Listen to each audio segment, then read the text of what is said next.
this commission is appealable to the Chancery Court of Davidson County or the Circuit Court of Davidson County, vis a statutory writ of certiorari. You are advised to seek your own independent legal counsel to ensure that your appeal is filed in a timely manner and that all procedural requirements are met. You should also seek independent legal advice regarding the applicability of the writ of certiorari to the specific decision of the Historic Zoning Commission. Here's a bit of clarification on a preservation permit. If you are approved for a preservation permit today, and you are not the contractor, please know that it is your responsibility to make sure that the contractor has a copy of the preservation permit before beginning work. The preservation permit includes items that require final approval and inspection requirements. The approved drawings are part of the preservation permit. Following the preservation permit will save you time and money, as enforcement of violations can sometimes be a lengthy and expensive process. The preservation permit is separate and not a building permit. No work can begin without the appropriate review and approval by the Metropolitan Department of Codes Administration. And we have a lot in our audience today. Just want to give you a little bit of housekeeping. At the presentation by the applicant, please identify yourself and your connection to the project, like if you're the owner, the architect, or contractor.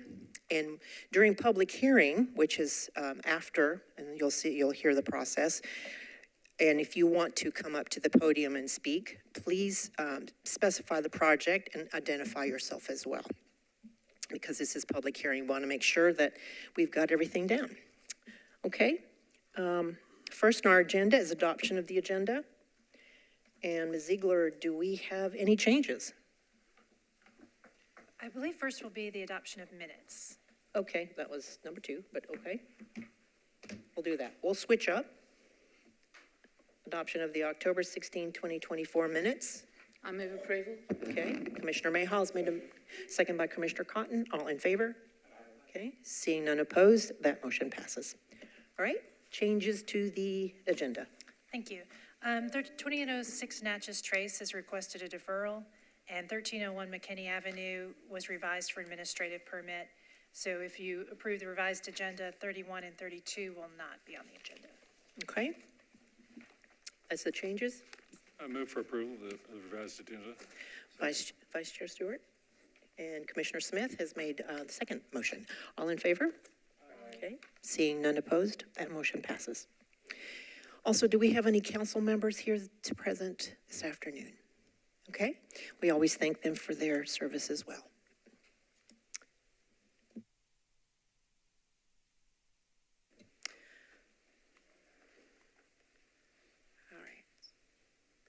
All right, so. Do we have any issues with our screens today? Robin? We don't have any of our screens on.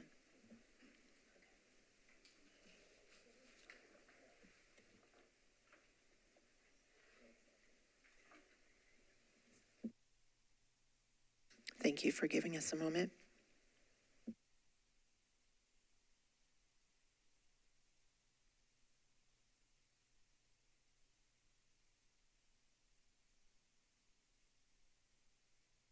Okay, we will continue. All right, next is the consent agenda. As noticed to the public, the items on the consent agenda will be voted on at a single time. No individual public hearing will be held, nor will the commission debate these items unless a member of the audience or the commission requests that the item be removed from the consent agenda. We will read each case out one by one. If you are in opposition to the project, please raise your hand when we call out the case you would like to be heard. Items removed from the consent agenda will be heard at the end of the agenda. So for this month, we have the administrative permits issued for the prior month. There were 30.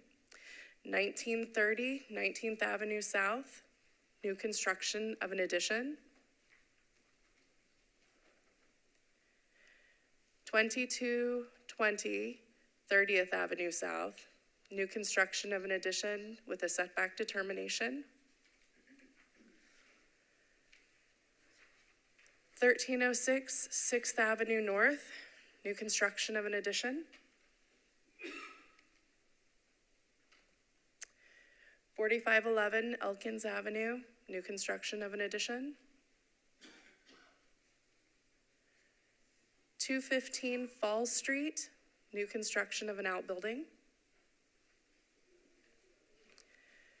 2201 Grantland Avenue, new construction of an addition.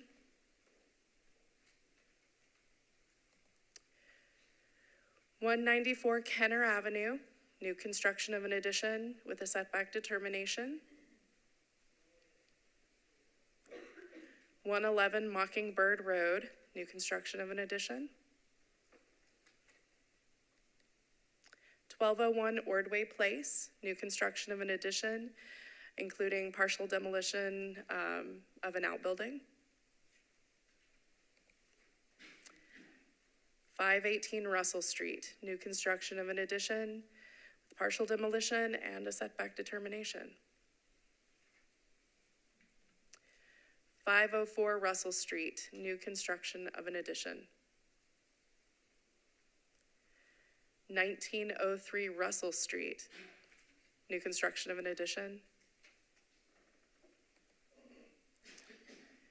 920 South Douglas Avenue, new construction of an addition. And 307 Tillman Lane, new construction of an addition. All right, I'm going to go over these one more time, just to make sure. If you are in opposition to any of these projects and would like them presented individually, please raise your hand. 1930 19th Avenue South. 2220 30th Avenue South. 1306 6th Avenue North. 4511 Elkins Avenue. 215 Falls Street. 2201 Grantland Avenue. 194 Kenner Avenue. 111 Mockingbird Road. 1201 Ordway Place. 518 Russell Street. I'd like that one presented. The 518 Russell Street? Okay, request to remove 518 Russell Street. 504 Russell Street. 1903 Russell Street. 920 South Douglas Avenue. And 307 Tillman Lane. So staff recommends approval of the items that remain on the consent agenda with their applicable conditions, finding those applications to meet the design guidelines of the respective overlays. Another clarification is, since we've pulled 518 Russell Street, that will go to the end of the agenda. Clear? Thank you. All right, presentation's been made. Commissioners, is there a motion to accept the revised agenda? I so move. Vice Chair Stewart? Second by Commissioner Price. All in favor? Seeing none opposed, the motion passes.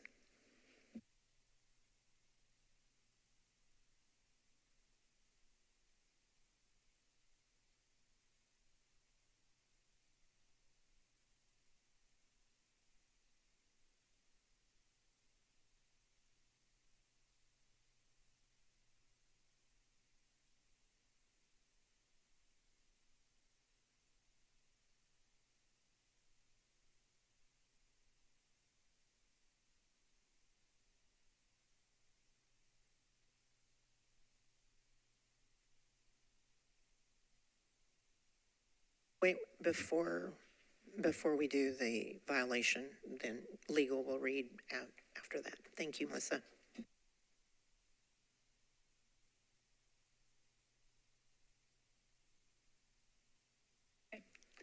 All right, these are just a clarification of the procedures during the hearing this afternoon. First, staff will present a summary of each case and offer their recommendation. And then the applicant and their team shall have a total up to 10 minutes to present their case, and they may reserve up to 2 minutes for rebuttal of public comment if there is public comment. Each member of the public has up to 2 minutes to speak. If you're part of a neighborhood group and have requested a longer speaking period beforehand, you may speak for up to 5 minutes. Responses to commissioner questions will not be counted against your allotted time. And once the public hearing is closed, applicants and the public may not initiate exchanges with the commission. Thank you.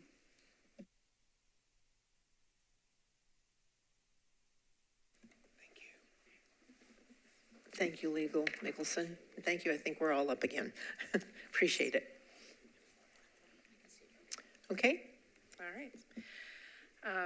First item is 1304 Ashwood Avenue. The house at 1304 Ashwood Avenue is a circa 1930 brick bungalow that contributes to the historic character of the Belmont-Hillsborough Neighborhood Conservation Zoning Overlay. Last month, the commission disapproved a request to retain work constructed differently than permitted. This application proposes an alternate plan to correct that violation. So the proposed plan would remove the connection between the dormers on each side elevation, and the ridge of the historic house would be reconstructed. Detaching the dormers and moving the entirety of the addition off the side roof planes and ridge will make it so that the project is again considered a rear addition to the historic house. Staff finds that the correction plan can be appropriate since the dormers will no longer connect the addition to the historic house, and the addition will sit off the reconstructed ridge by a minimum of 3 inches per the applicant. Even though the dormers on the addition will be wider than approved, they are inset approximately 5 feet on the left and 4 feet 8 inches on the right from the side walls of the historic house. Given these insets and the location beyond the midpoint, staff finds that the massing of the addition will read as 1.5 stories. So the addition is to set off the ridge of the historic house by a minimum of 3 inches, according to the applicant. While the design guidelines state that the addition should be a minimum of 6 inches off the existing ridge, staff finds that the 3 inches can be appropriate in this case, since the historic ridge will be reconstructed and since the dormers on the addition are inset more than required by the design guidelines.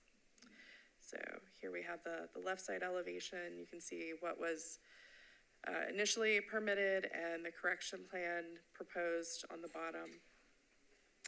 Here we have the approved and the proposed roof plans.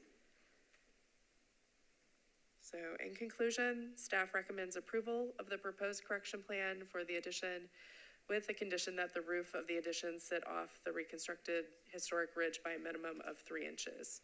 And with this condition, staff finds that the project can meet the design guidelines for the Belmont-Hillsborough Neighborhood Conservation Zoning Overlay. Thank you, Melissa. Applicant?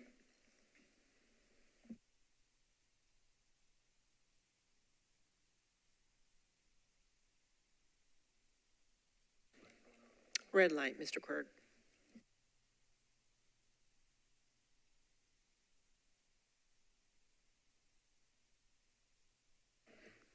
Thank you. So we were here last month, discussed this project extensively. I met with the owner and the contractor afterwards. We had several meetings, come up with this proposal that's before you, and worked with Melissa on it. And I think, we're happy to go ahead and, this will require some demolition of what's there, but we're happy to make the corrections and get it back to the way it should have been with the original roof being visible. Other than that, I guess I'm here to answer any questions anyone might have. Thank you. Thank you, Mr. Kirk. Any questions? Applicant, we do thank you for revisions and also for working with staff. Thank you. Okay. Open public hearing. Anyone would like to speak on this project? Okay. Close public hearing. Commissioners?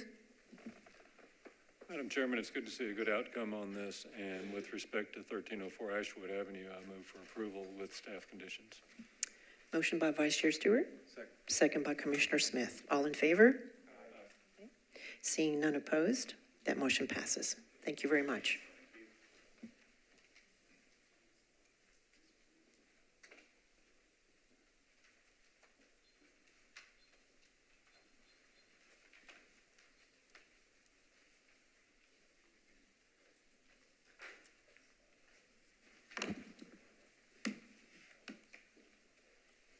The next case is 1711 Boscobel Street.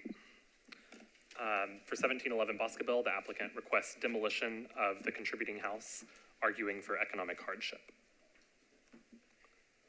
The house at 1711 Boscobel is a circa 1924 house that contributes to the historic character of the Laughlin Springs East End Neighborhood Conservation Zoning Overlay. At the March 2024 MHZC public hearing, the commission voted to approve a rear addition to the contributing house and an outbuilding at the rear of the lot. Preservation permits for the addition and outbuilding were issued. As work began on the addition, the applicant discovered some deficiencies with the historic house and has decided to request demolition. This slide shows the interior after the applicant completed all of their interior demolition. The applicant has provided reports from Bill Carlson and Keith Garman with Garman Engineering as part of the application.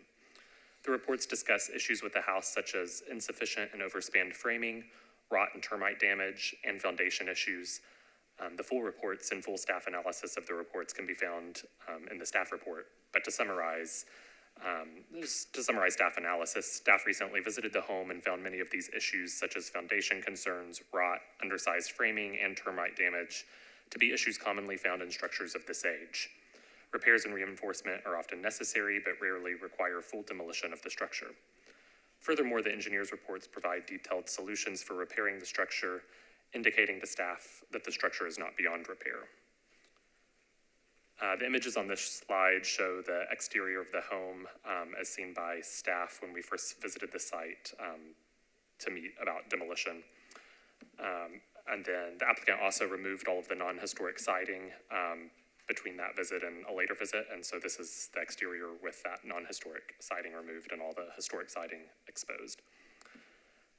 As part of the application, the applicant has also provided a demolition estimate, cost of restoration estimate, estimated as is market value, and an estimated market value after restoration. They've also provided purchase information, and all of that is fully analyzed in the staff report.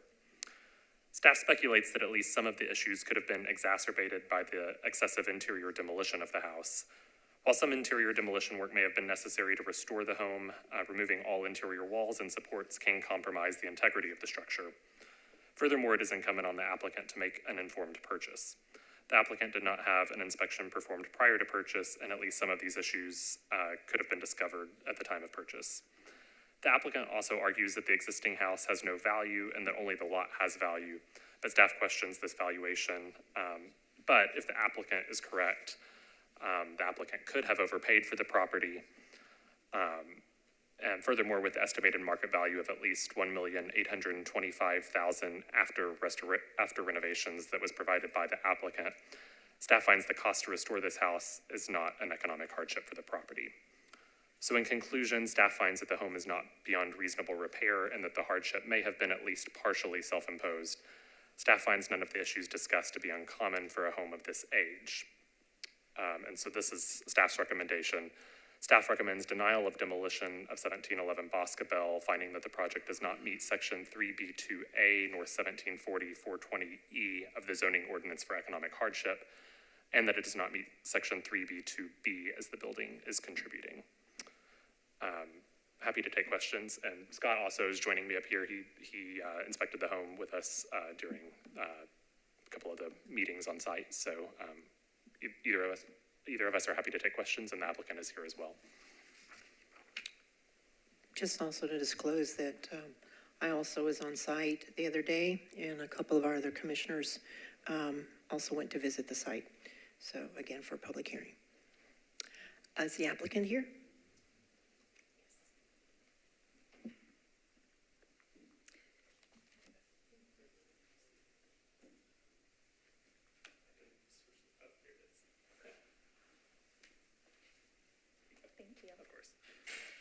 Good afternoon. My name is Summer Geyer. I represent the applicant, Kat McElroy, who is here today. I also have one of the contractors who submitted an estimate here today, as well as one of the engineers who are here to take questions from you.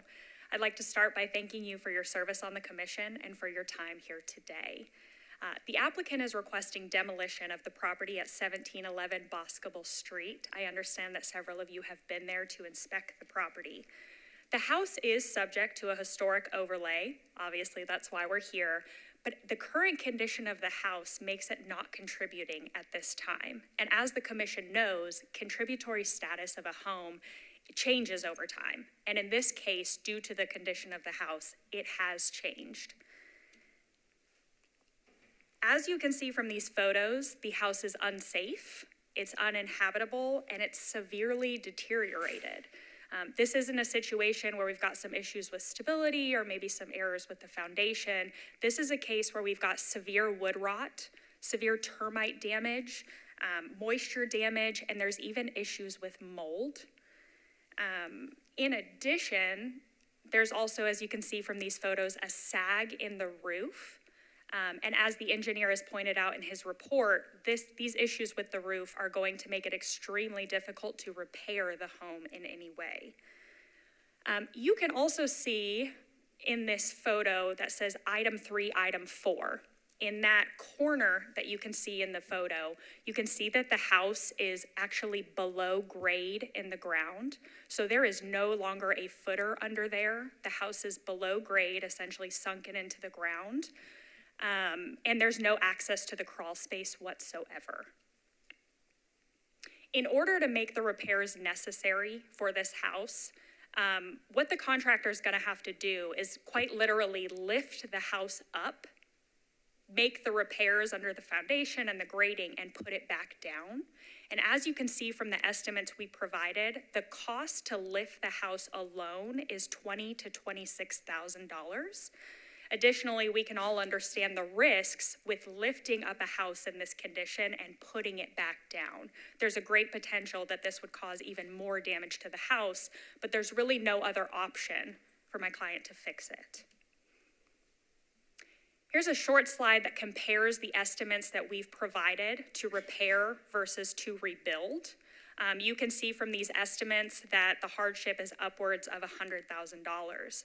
Now, one of the things that staff noted in their report, and Mr. Rose just repeated it today, is that there is no substantial economic hardship because after the construction of the house and the addition in the back are done, the market value is estimated to be around $1.8 million.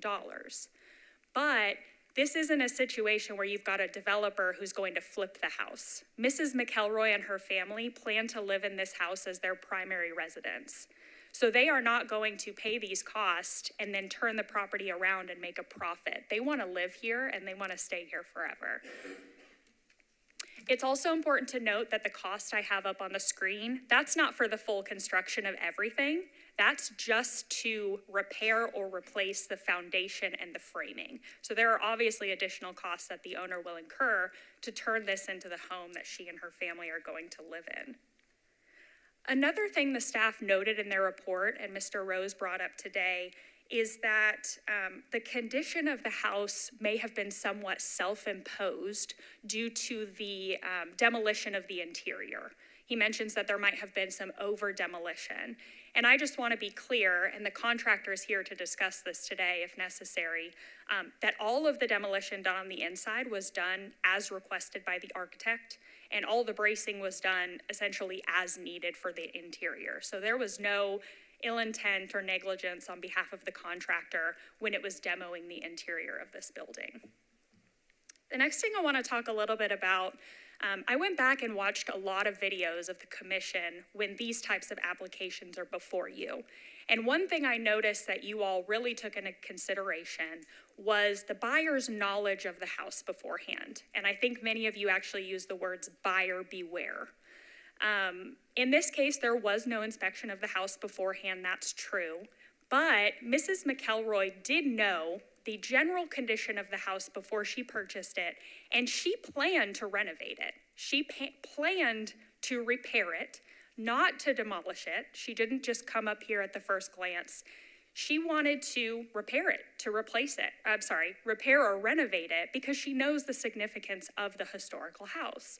The problem is, once she began to do that, she found that the structural system of the house was so deteriorated that there's all this termite damage, mold, rot that could not have been seen in a home inspection because it was on the interior underneath everything.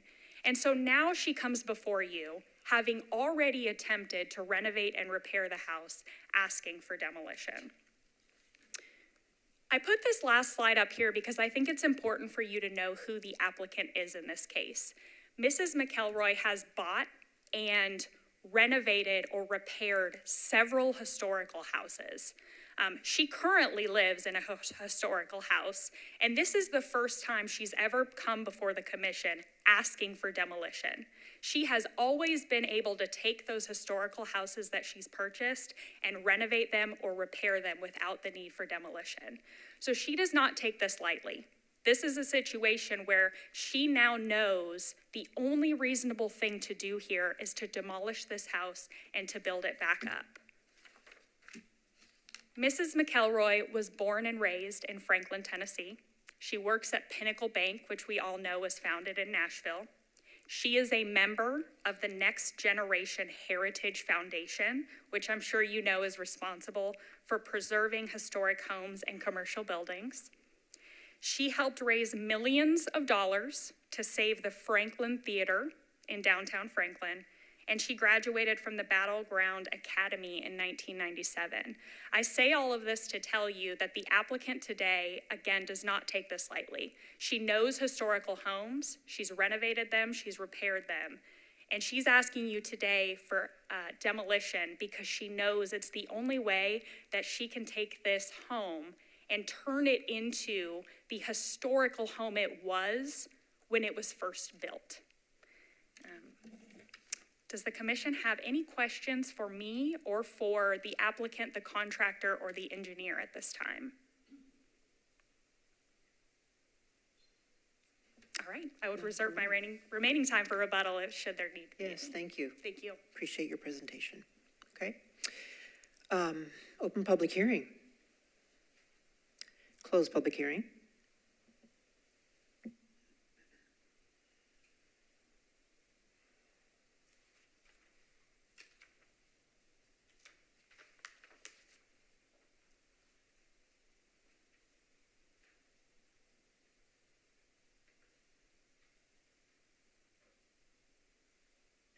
While the commissioners are contemplating, I do, and we do appreciate a little background on how the applicant is very preservation conscious, and we do want to acknowledge that. We do take demolition very seriously, and I think if you've heard our deliberations in the past, that it is very difficult for us because our purview is about preservation and to hold that up as best as we can. So we are very aware, and just so you know that we are also at that point where our purview is with the design guidelines, and so we do hold those up quite intently. So.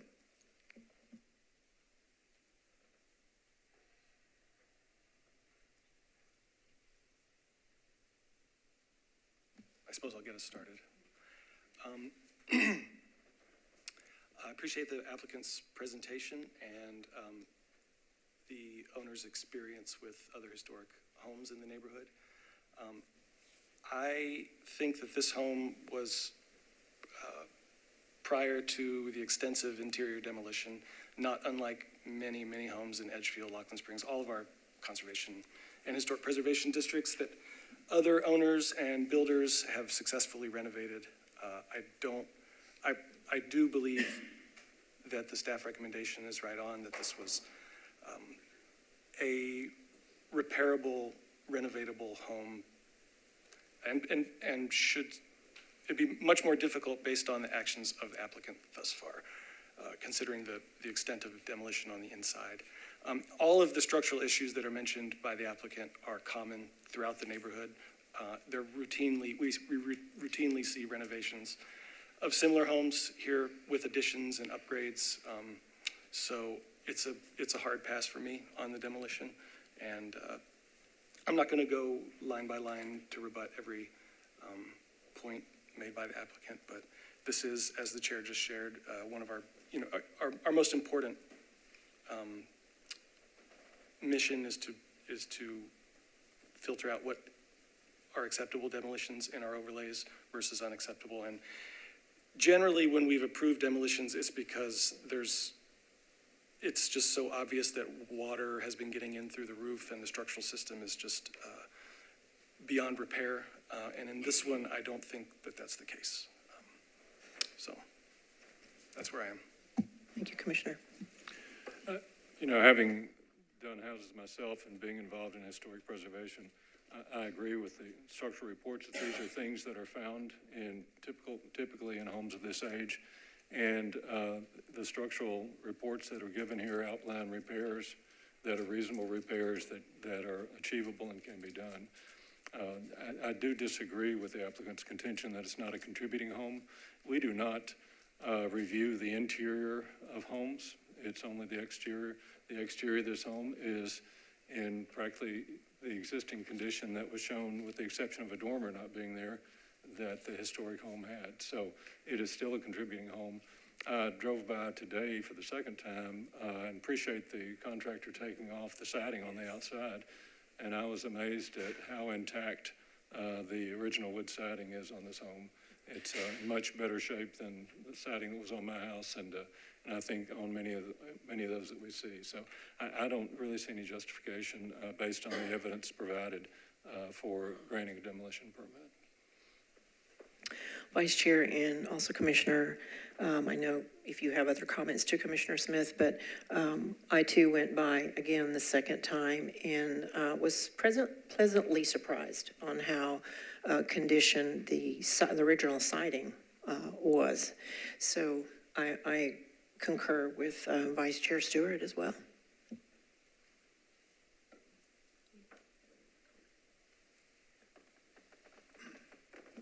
I don't have much to add. I think I concur with the last three commissioners. It definitely has some work done, and it probably would, I believe that it will cost more than a tear down, but I think that's the nature of the beast with buying a 100-year-old home. Nothing in there surprised me from being really 100 years old. And while there definitely are some areas that need some work, there were some areas that looked in pretty good shape as well. And I don't see enough of a delta there to recommend a demolition.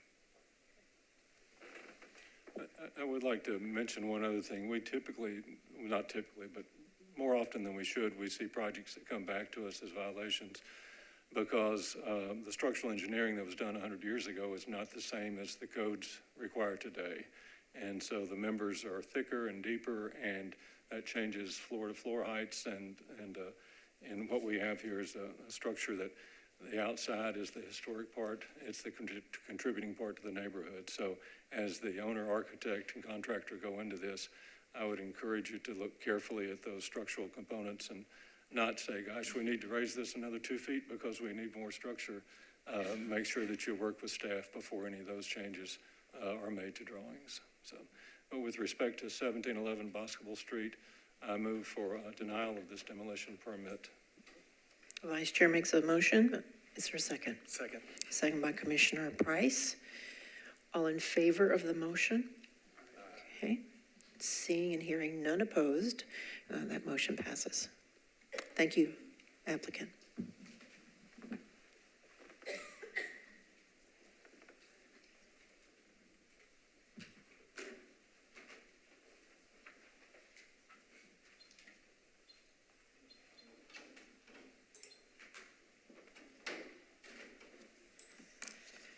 All right, the next item is 1807 Lakehurst Drive. This is an application for demolition. The house at 1807 Lakehurst Drive is a circa 1930 house that contributes to the historic character of the Lockland Springs East End neighborhood conservation zoning overlay. Its Spanish mission style is common in the Little Hollywood section of the neighborhood and is characterized by stucco walls with flat roofs and parapets. The commission approved an addition to this house in November 2022. The addition included removal of the back wall of the house to allow for the new construction. The applicant reached out to staff in April of 2024 to request permission to demolish and reconstruct the front and side walls of the existing attached garage portion of the house. Staff visited the site and determined that this section of the house had no footers and had perhaps been constructed later than the main portion of the house. In addition, the front wall had been altered extensively to convert it from parking to living space. Due to these factors, staff determined that the existing garage walls could be reconstructed, and the permit was revised to allow for this work. This work has been completed and the new garage walls are currently framed. As a result of the approved demolition of the rear wall and the reconstruction of the right side where the former garage is located, only the front wall, the left side wall, and a portion of the right side wall remain of the original structure. The applicant has uncovered structural problems and is requesting to demolish and reconstruct these remaining walls. The applicant has provided a letter from Michael Murray, structural engineer and principal of the structure company. Mr. Murray states that the existing terracotta and stucco walls are not structurally sound due to both the original method of construction and deterioration over the years. The walls are hollow terracotta blocks, primarily 1 block deep, covered in stucco on the exterior and plaster on the interior. The combined total width of the walls is 6 inches. Mr. Murray observes that no reinforcing bars were used, nor were the terracotta blocks filled with grout, as would be done today. Additionally, he points out that terracotta is a fairly brittle material when compared to the structural block that is used today.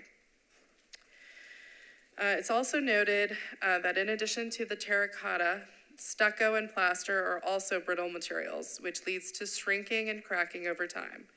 Once cracks are introduced, moisture can seep into the cracks, freeze, and cause spalling of the stucco and plaster. He estimated that perhaps 50% of the plaster and stucco were suffering from moisture-related damage prior to work beginning. Once these protective layers spall away, moisture can access and damage the terracotta underneath. Further, the mortar intended to connect the roof joist to the walls has deteriorated significantly over time, such that prior to this project beginning, the roof was no longer structurally tied to the walls. When the roof was cut away during the interior demolition phase, the joist stubs were easily pulled away from the walls by hand. A solid connection between the walls and the roof should have helped to stabilize the walls and tie them together, but this connection was compromised by extensive water damage and age. Because of the lack of structural integrity of the masonry walls, a new wood-framed perimeter was constructed interior to the historic walls. The intent was to retain the terracotta walls as a veneer and anchor them to the new structural walls. However, attempts to secure them were unsuccessful. The current owner has undertaken significant demolition work, including removing all interior walls and the roof system.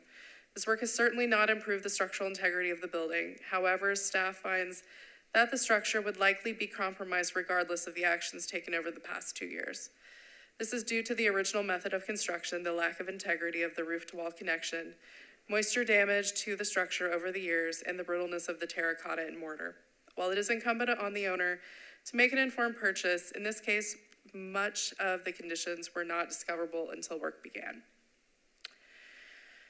As a result, staff recommends approval of the demolition, finding the project meets design guidelines 2B2A for demolition due to an economic hardship, with the condition that the building is reconstructed in the current location and following the existing plans from the previously issued permit, as well as photographs to match the existing house and design dimensions and exterior materials. And Scott is up here with me. I'm filling in for Jenny, but Scott has inspected the site and can help answer questions you may have. Thank you, Melissa and Scott. We may ask some more questions later. Applicant?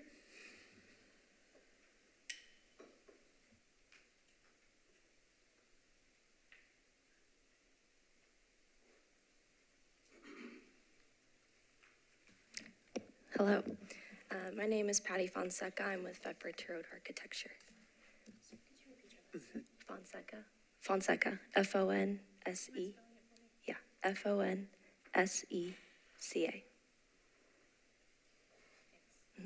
And I also have Michael Murray here with the structure company to answer questions as well. If you could put the mic a little closer to you. Thank you so much. Okay, so I have some images from our previous presentation that we submitted back in 2022. But like Melissa just presented, outlined in the dashed red line, you'll see the walls that we are requesting demolition for, as well as on the exterior elevations. We have had the building laser scanned so we can get the most accurate measurements to be able to rebuild it to what it currently looks like today. And we would be using the same materials, scuppers, coping, etc., to match what is currently existing on the home.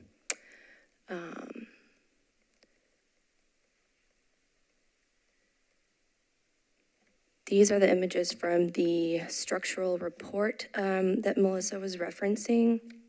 I can save and discuss these for rebuttal if you'll have questions. I feel like that might be more productive.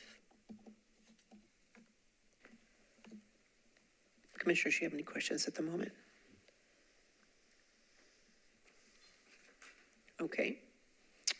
I think, yeah. Could you just quickly address the condition of the roof and moisture intrusion and what that was like once construction started? If you or somebody else on your team might be better suited to that. Yeah. So when we, kind of like Melissa was saying, when we went in and wanted to kind of look at all the structural elements and we worked through that roof, we noticed, as she said, that when we cut those and started to replace them, the ones that were there, you could actually pull out. They weren't positively attached to the existing load-bearing terracotta walls. They weren't screwed in or nailed in any kind of way. They were kind of just built into the terracotta wall. And they, just appeared to be compromised from extensive water damage and age. And those are in these two photos that you see here. So you can kind of see on the left side, these guys right here, those were the existing roof joists that then you would just kind of fall out. But we think the existing mortar was supposed to help hold them in, but since the mortar had also deteriorated so much, they could just be easily pulled out. Does that answer your question? Okay. I do have a question for clarity. So I think the request says to demo the front and the side, or is it all of the structure? It would be the remaining existing structure, which would be. When you say remaining, then. I'm sorry, okay. It's this wall here that remains. Where the red line is what you're referring to? Yeah. So that is the front and side. What about the other walls there? Are they also compromised, or? Which ones specifically? The ones that are not redlined. Like on the interior? Or on the exterior. So. Like the lower part, I know you can't point your red to This it. guy?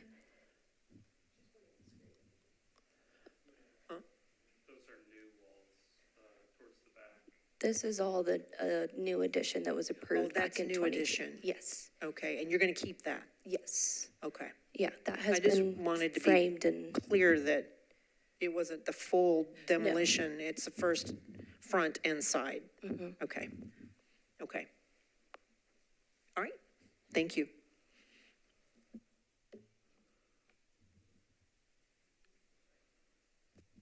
Okay, so we probably don't have any questions right now. All right, we'll hold off. Okay. We will open public hearing and then close it, and then if we have questions, we have architects that are still looking at it. Okay. Open public hearing. Close public hearing.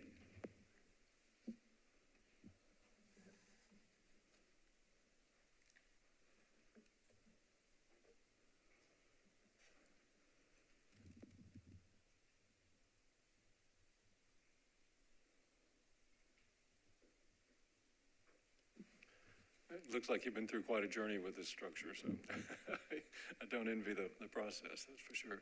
I think this looks like a judicious solution. I love this style house. There are not many of them. They're rare and just really a treasure.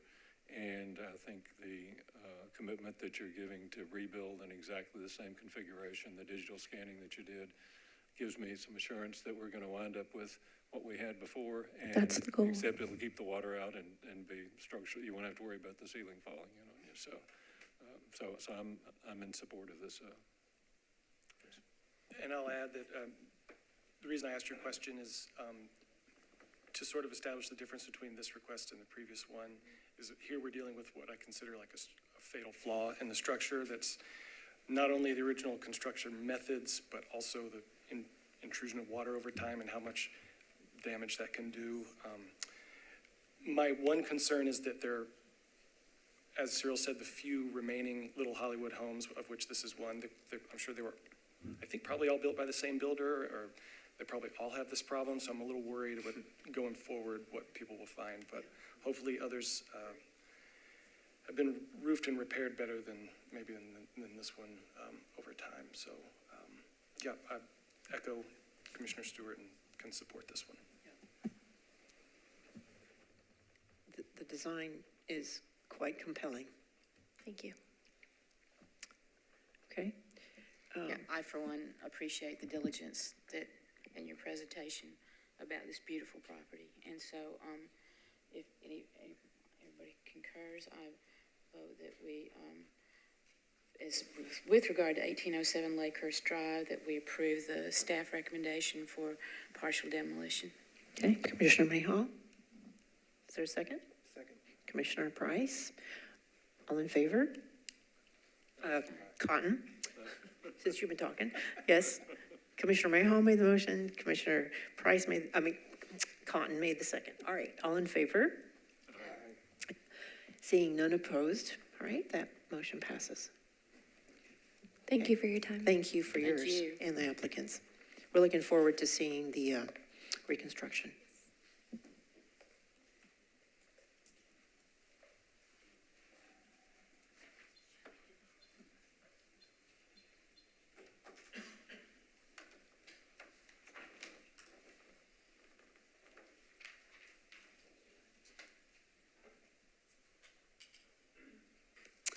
Okay, next up is 12074. So it's a circa 1900 folk Victorian house that contributes to the historic character of Loughlin Springs.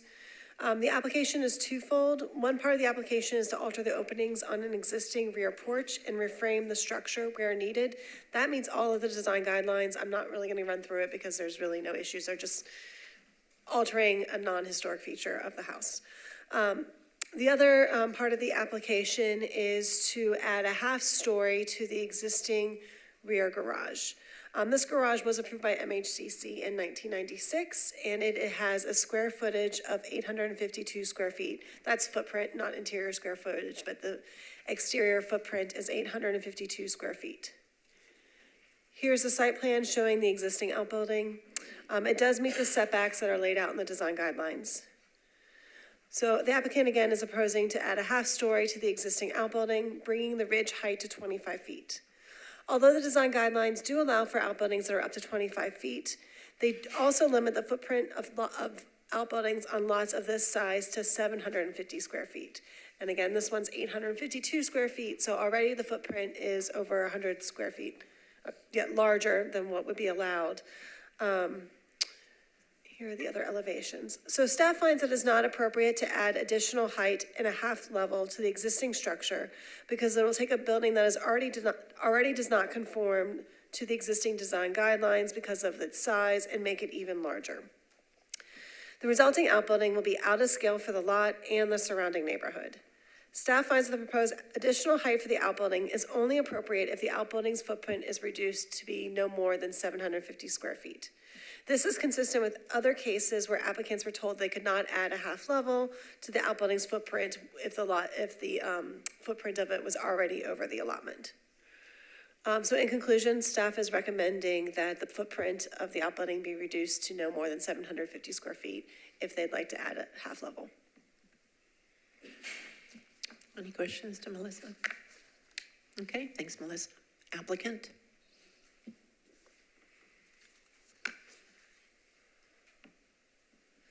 Good afternoon. My name is Benjamin Chandler. I'm an architect here on behalf of my clients Ann Zumwalt and Michael Coppola at 1207 Forest Avenue. I've been working with them for the past month to come up with a plan for the build out of an attic space in the detached dwelling unit and raising the roof of the structure. Given that the garage was built prior to the 750 square foot limitation of the outbuildings, we are respectfully requesting or asking the commission to consider allowing us to build above and maintaining the existing footprint to allow the garage to function at the current capacity it is, while making sure we're optimally allowing the footprint for the living space above. And while we do understand that the structure is non-conforming, given the footprint, we're hoping that, given that it was built prior to that, there's some leeway there, or some possibility to work with that, the existing footprint. And any questions? I'm looking at the renderings on the last page of the staff packet, and it appears that the new outbuilding is, I mean, it looks like a totally new build. Sure. Can you address how are you incorporating? Are you even incorporating any of the original structure here, or is this essentially a new garage? Yeah, that's a great question. So the existing footprint, all of the framing on that main level, or the garage, the existing garage, will be maintained outside of, we'll be cutting into a portion of it for our new glass doors proposed that are facing the existing house and rear yard, and looking at going down to a single garage door on the alley facing facade. So maintaining as much of the existing siding and material there as we can. And then hopefully being able to utilize some of the existing attic structure. Right now it is being used for attic storage above the garage. I imagine, just given with some of the interior walls, we'll probably be needing to come in with some additional 2x framing to be able to get the support there. But the goal is to use that existing top plate all the way around and just essentially build on top of that.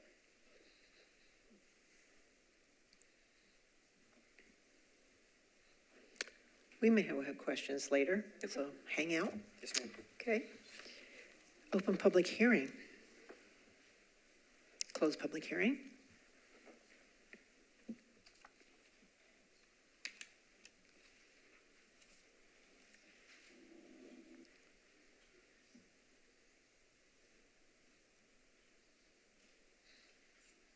Thank you. Just one comment to your prior to, the overlay. Pretty much the commission will consider returning to compliance. So when we have a purview like this, I'm having a general comment, so appreciate that. I think we heard you, but however, our commission would like to return back to compliance. Understood. But to clarify, this was permitted by the commission just a long time ago, before the current rules, correct? That's correct. It was approved, and we did issue a permit for it in 1996. Right. And I think so this is a weird one that's carried over two different ordinances, and here we are. I think the issue with this one is that it's not the same anymore, right? It's going to be a whole nother level added to it. So whether it was approved with previous guidelines or approved with today's guidelines or built before the overlay wasn't really a factor in our review. It was the fact that the massing of it was going to change dramatically. Did you open and close public hearing yet? You did. Great.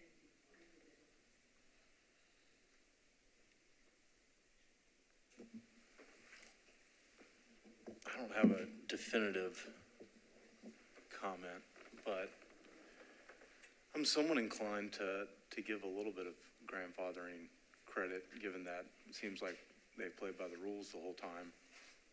And going up to 25 feet is allowed.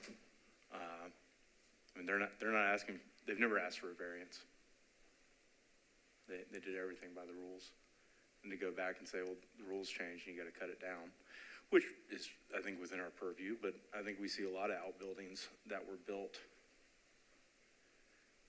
or that currently violate guidelines that we enable some leeway with 20 feet from the main building to the outbuilding, or rules along those lines. 102 feet doesn't seem extraordinarily above the limit. That's just me talking. I haven't been here long enough to know what kind of credit we give for grandfathering, but it's gonna be tough to cut 100 feet out of that structure and have it function as it does now. That's not necessarily our concern. I mean, I understand that too, but you lose a bay. Just a thought. Melissa, what's the height compared to the historic structure? Is it subordinate? I did not make those measurements in the consolidated design guidelines on non-corner lots. We allow up to 25 feet, no matter the height. So I could take the measurement, not right now, but but we did not compare it to the height of the house because that's not how it's done in consolidated anymore.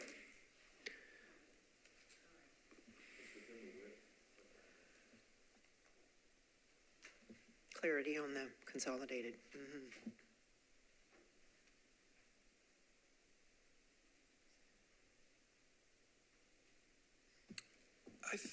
I share Commissioner Smith's difficulty in not granting some sort of grandfather consideration and requiring shrinking something that was previously approved by the commission.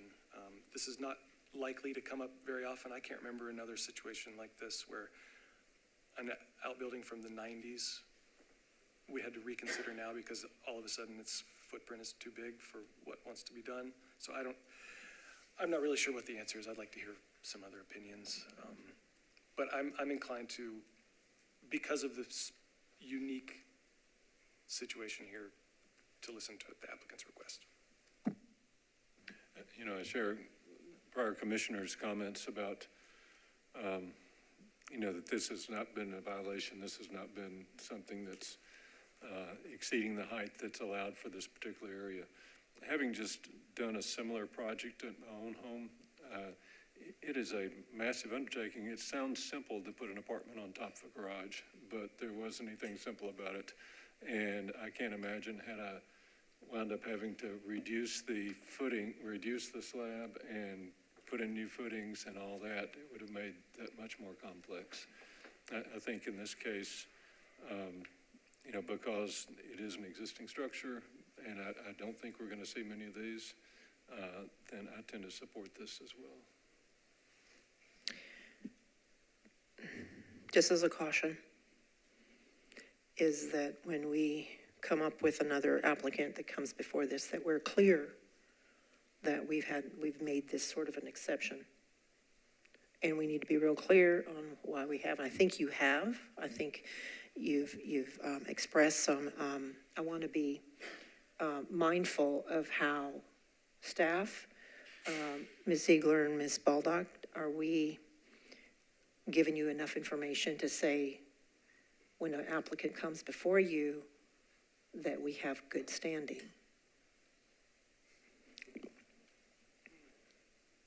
Sometimes you'll ask us, are you giving us enough information? I just want to be sure we're on the up and up with this, because it can come up before us, and which usually does, but I think because of the exception of it being grandfathered per se, again, just want to caution the commission to be mindful.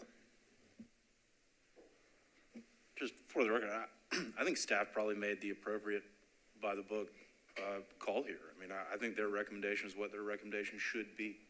And I'm not trying to step in the middle of that, but that's why we have a commission.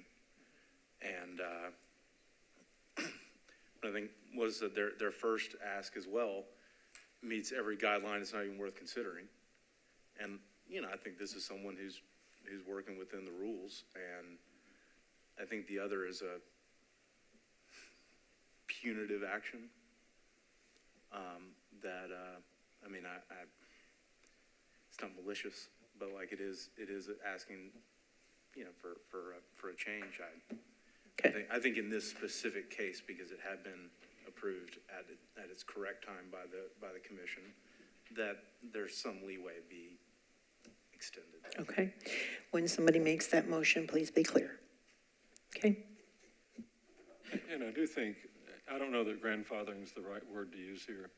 There wasn't, you know, it's not like a lot existed beforehand, and there is some element of that, but I'm a little reluctant to use that term when it does have legal implications, and so, but I'll go ahead and try for a motion and open for suggestions. With respect to 1207 Forest Avenue, we approved the project with the following conditions: that MHCC review and approve all windows and doors and the roof shingle color prior to purchase and installation. In addition, we recognize that this is a unique project and not like so many others that we see. There are existing conditions and the height meets the guidelines, so we therefore approve this project. Vice Chair has made a motion. Is there a second? Second by Commissioner Smith. All right, all in favor of the motion? Any opposed? Okay, Commissioner Cotton has made an opposition. However, we have 4 concurring votes, so that passes. Correct, legal? We have 4 Correct. concurring votes, and we have 1 opposition. Okay? All right, thank you for the discussion, and we're on to the next. I am presenting 2802 10th Avenue South for Jenny Warren, so bear with me. It's not my project. I'm gonna do the best I can. The application is for an addition and an infill at 2802 10th Avenue South. The historic house is a modest circa 1930 stone cottage that contributes to the character of Waverly Belmont Neighborhood Conservation Overlay. This lot is zoned for 2 units. Typically, when a second unit is allowed in an overlay, that unit can be achieved either as an addition to the historic structure or as a detached rear structure that meets the design guidelines for an outbuilding. However, in this case, or in cases like this where a lot has a double frontage and the historic house is well to one side of the lot, leaving room for an appropriately scaled detached second house, a second unit can be achieved accordingly. This is such a case. The lot has 100 feet of frontage and the historic house occupies the left half of the lot, leaving the right half open for development. Therefore, this application has 2 separate components, in addition to the existing historic structure and an infill structure to the right of it. Let's begin with the infill. The proposed 1.5-story infill structure is appropriate to the context in terms of height and width. The footprint is modest but appropriate, and as there are examples in the neighborhood of smaller historic houses between larger ones. Due to the slope of the lot, there is an attached garage fully located at the basement level with doors that face the rear of the street. A roll-up door is proposed for the left side elevation, which staff finds does not meet the appropriate proportion and rhythm of openings design guideline. So that's, you can see on the bottom image, it's just to the left of the porch, just behind the porch. Staff recommends that this be replaced with doors or windows that meet appropriate scale and rhythm of openings. Staff recommends that the rear dormer also be inset 2 feet from the sidewalls per the design guidelines, and that the final materials be approved. So it's a pretty standard condition for the rear dormers to be inset 2 feet on both sides. So here's the proposed site plan. The proposed front setback does align with the historic houses on either side. All base zoning setbacks are met and the placement of the lot maintains the appropriate rhythm of spacing for this block face. Staff recommends that a walkway be added from the front door to the street. Moving on to the addition. The proposed addition meets all of the base zoning setbacks. The proposed basement level garage will be accessed via the side alley and the doors are inset 4 feet from the sidewalls, which does meet the design guidelines. A wider rear addition is proposed, which utilizes appropriate insets to retain the rear corners. The proposal meets the design guidelines for a wider rear addition and appropriate foundation, eave, and ridge heights. The ridge of the addition is also proposed to step taller than the ridge of the historic house. The design guidelines do allow for additions to be both taller and wider. Oh, but the guidelines, I'm sorry, normally do not allow for additions to be both taller and wider, but staff finds it could be appropriate in this instance for several reasons. The increased height is pushed back over 40 feet from the front porch, and given the modest increase in height, the slope of the site, and the side gable roof form, the additional height will likely be only very minimally visible. Additionally, the width of the wider rear addition, the height of the, sorry, I think I'm on the right side. The width of the wider rear addition is less than 1/2 the width of the primary structure, and the portion that goes wider is kept to 1 story. No portion of the addition extends both taller and wider. And lastly, the site is complex, given the steep topography, the shallow lot depth, and the lack of a rear alley, and the presence of a sewer easement. Staff recommends that a condition be that the rear dormer be inset 2 feet from the side wall of the addition, and that the final materials be reviewed and approved prior to purchase and installation. And in conclusion, staff is recommending approval with several conditions.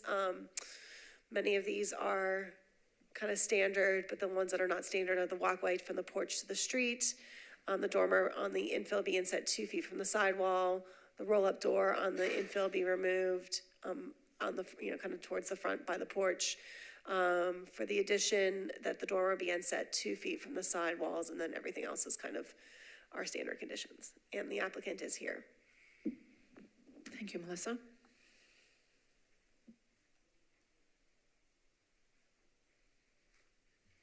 Thank you. Again, I'm Preston Quirk. I'm the architect for this project, and we worked a lot with Jenny on this, and we're in agreement with the conditions that Melissa just read. Some of these were not brought up when we were doing it, but I have no problem implementing those.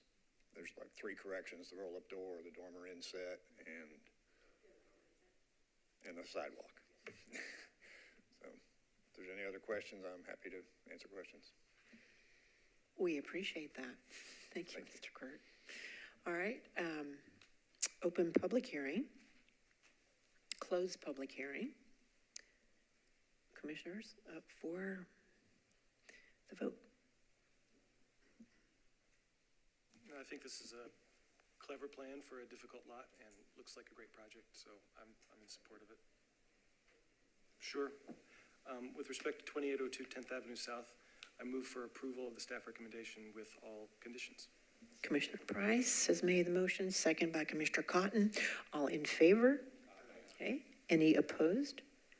Seeing none, hearing none, that motion passes. Thank you. Okay, next up is mine as well. 900 Bradford is a circa 1935 Tudor Revival brick house that contributes to the historic character of the Waverly Belmont Conservation Overlay. The applicant proposes alterations to the historic house, an addition, and an outbuilding. Note in this picture the enclosed side porch there. You can see here that it was formerly an open side porch that was enclosed sometime after this 1969 photo. So here's the proposed front facade. The applicant is proposing to alter the side porch enclosure and to use brick as the wall material for the enclosed porch. Staff finds that brick is not an appropriate material for enclosing the side porch, particularly since the main house is also brick. When the commission has approved the enclosure of side porches, they have required that the design have the look of an enclosed porch, primarily with glazing, trim boards, lap siding, or board and batten, or of wood or fiber cement, kind of to fill in the walls. Having a change of material from the main house wall to the enclosed side porch portion differentiates the old and the new and helps to indicate that this portion of the house was once an open porch. Staff recommends that the side porch enclosure have cladding consisting of trim boards, lap siding, or a board and batten of wood or fiber cement material. The applicant also on the front facade is seeking to enlarge the 2 pairs of window openings on the front by 1 foot, lowering the sill, so it'll be 1 foot lowered this way. Staff finds that there is no evidence that the existing windows were larger historically. There is no scarring or evidence in a brick under the window indicating that the windows were once larger, and the windows appear to be the same size as they are now in the 1969 property assessor photo. The design guidelines specifically state that only window and door openings on the rear or back half of the side facades should be changed. So then, for that reason, staff finds that altering the windows on the front elevation does not meet the design guidelines. Also on the front, the applicant is proposing to reclad the existing brick chimney in stone. Staff finds that this does not meet the design guidelines, which state that historic character-finding features of the historic building should not be altered, removed, or destroyed. Staff finds that by adding stone to a current brick chimney, that you're kind of altering its essential historic character, and staff recommends that it be left as is. Repointed if necessary, but not reclad. On the left side, the applicant intends to enlarge existing window openings towards the front of the house. Similar to the front window, there's no evidence that these windows were larger historically. There's no scarring around the brick. The photo doesn't show them, but there's no indication that this is not the historic window sizes. And again, the design guidelines state that, it's can be appropriate to alter windows on the rear or on the back half of the historic house, but this is on the front half of the historic house where it's highly visible. So staff is recommending that the window sizes remain as is. And then now on to the addition and the garage. Spoiler, staff finds that the addition and garage meets all the design guidelines. So it's really just the alterations to the historic structure that we have issues with. So here are the side elevations. The addition does go 2 feet taller than the historic house, which meets the design guidelines. And overall, the addition's height, scale, insets, massing, fenestration pattern, roof form, etc., all meet the design guidelines. Here is the outbuilding elevations. 900 Bradford is a corner lot, so in the consolidated design guidelines, it can't be any taller than the historic house. The historic house is fairly short. It's just under 20 feet in height from when you're measuring from the top of the foundation. In cases like that, the commission in the past has allowed outbuildings to be up to 21 feet in height, because that just is not a significant difference, and it just allows for kind of much more usable upstairs space to kind of give them a little extra bump in the rear. So they are proposing an outbuilding that is 1 foot, 21 feet in height, which is about 1 to 18 inches taller than the historic house when measured from the top of the foundation. And staff finds that's consistent with other decisions the commission has made. So staff is recommending approval with all of these conditions. To sum up, again, we're supporting the addition and outbuilding. It's just the alterations to the windows and this chimney and the material on the side porch enclosure. And I know there's public comment on this one today. Okay, any questions to Melissa? Okay, applicant?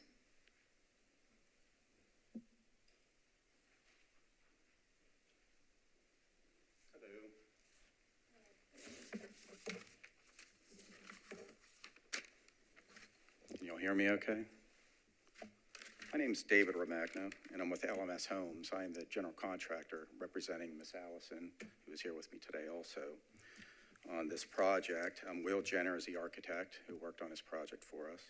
I've worked on several properties within the overlay. I worked on 2411 Fairfax and currently working on 931 South Douglas. So I'm familiar with the overlay, I'm familiar with the regulations, and I reviewed the recommendations from the commission. Miss Allison looked for a property for quite a long time in that 12th South District.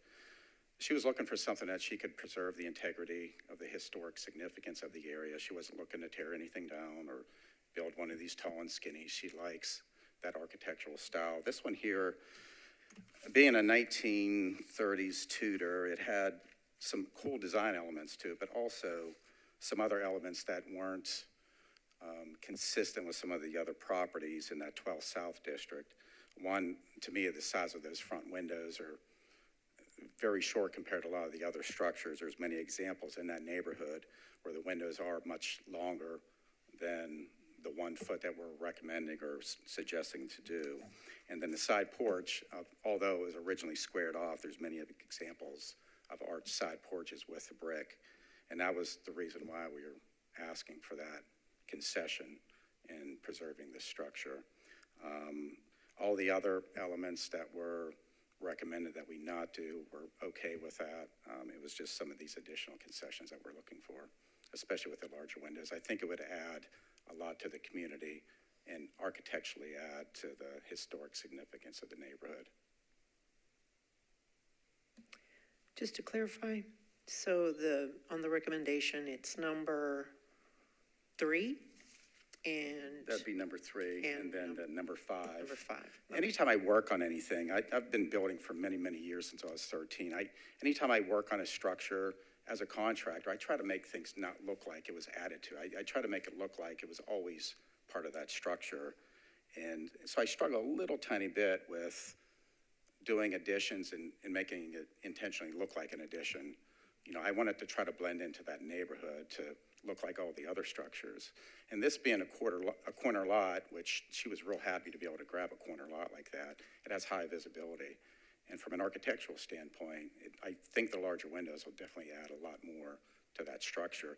I'm not sure the builder of the time, I have no idea who built it, but me being a builder, there's oftentimes people grab materials that are available at the time. It doesn't necessarily match the architectural style, but it's something that was available at that particular time. And I kind of feel like the builder who originally built this kind of didn't grab the windows to meet the style of the property. And especially if you look around the neighborhood, I have a couple pictures of examples, even of another structure that's down Bradford that has the arch side porch with a brick, also has a much larger windows, and it's the same exact style. So that's the reason why we're looking for that concession.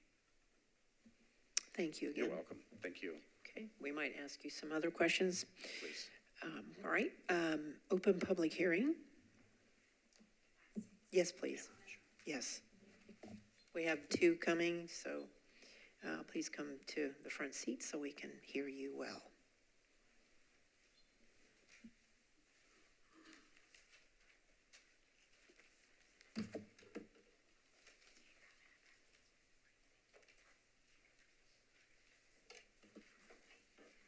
Hi, my name is Laura Merritt. I live a few doors down from 900 Bradford.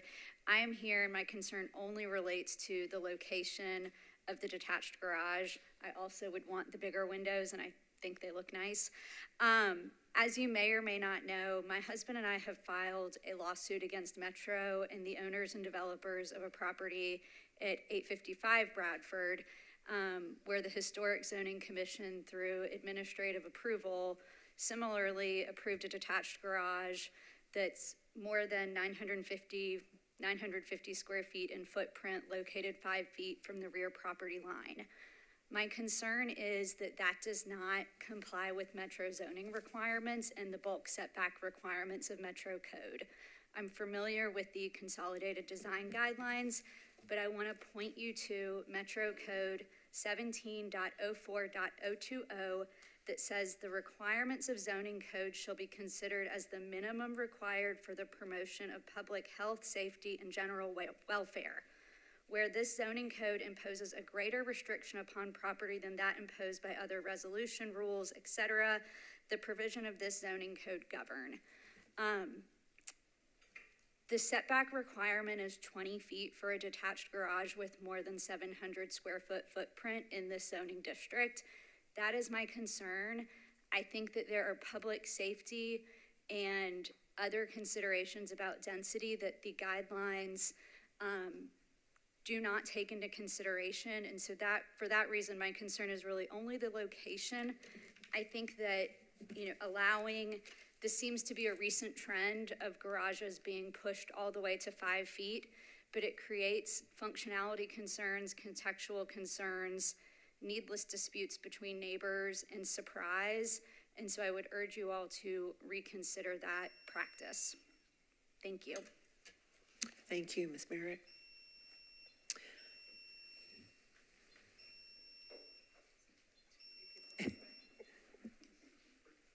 Hello, I'm Gerald Teasley. I actually live next door here.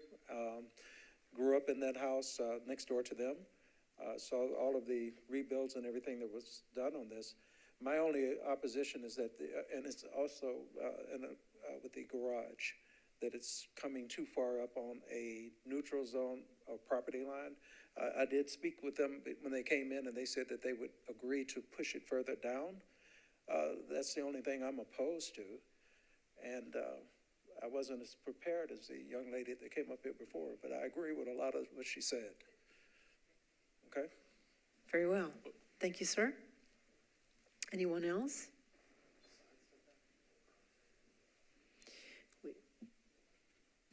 All right, if there's no one else to have a comment, we will close public hearing, and you will hear us discuss. Thank you.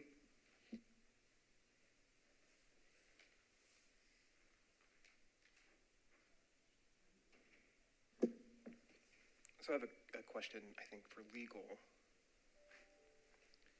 Is this the underlying concern with the location of the outbuilding, is that more of code's purview than it is ours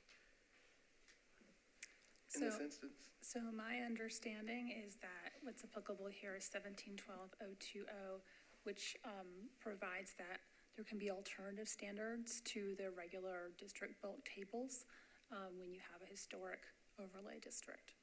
And so in that case, the historic overlay controls. Thank you.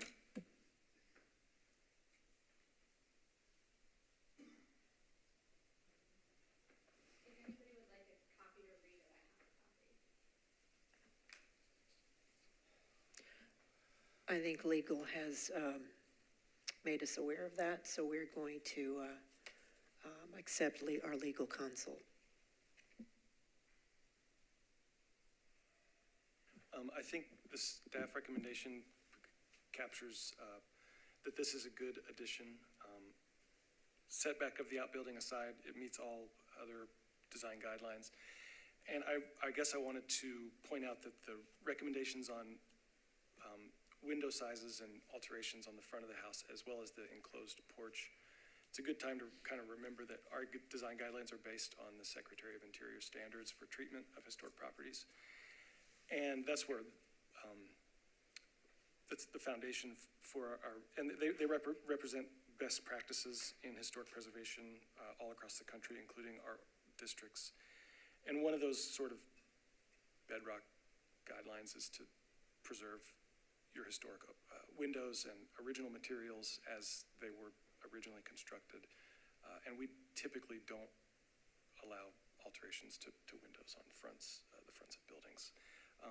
At the same time, I understand the applicant's concern or interest in making the enclosed porch look like it's always been there, but that's another sort of best practice, is that not to create a false sense of history through constructing an addition that looks like it's always been there. It's in the interest of the overlay so people can read a building to say, oh, that's been reconstructed, or it's been renovated, and was not originally a brick enclosed porch. And I think if you look around at some examples of enclosed porches that staff can give you, that they really look, following the guidelines that the staff's been giving, they really do look nice and sharp. And so anyway, I just wanted to kind of remind us where these things are coming from, and that I think the overall staff recommendation here is right on for how to treat this really nice little house. And also, you get a lot more light in those front windows than taking off those terrible hoods. Yeah. So thank you. In terms of the setback of the rear, the garage, I mean, we routinely approve 5-foot setbacks off of alleys, and I understand the side setback off the neighbor's property is something I appreciate the applicant's willingness to work with them on that. But in terms of the alley, 5 feet tends to be acceptable across the city, and this is something that we do a lot. So I don't have any issue with that as it is.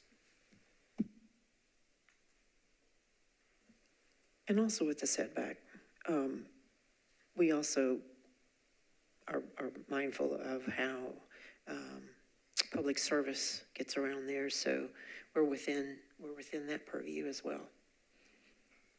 Correct? Correct. Yeah. Okay. Just wanted to make sure we clarified that. Anyone else? Okay.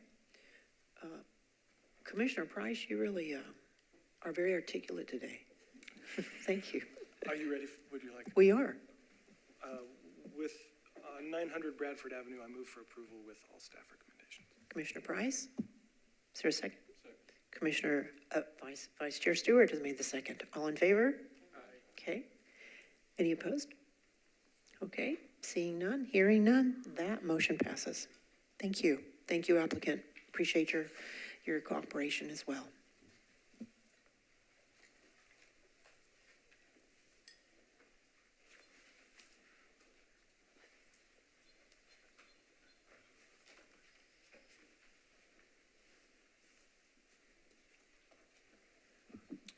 The next case is 801 Russell Street.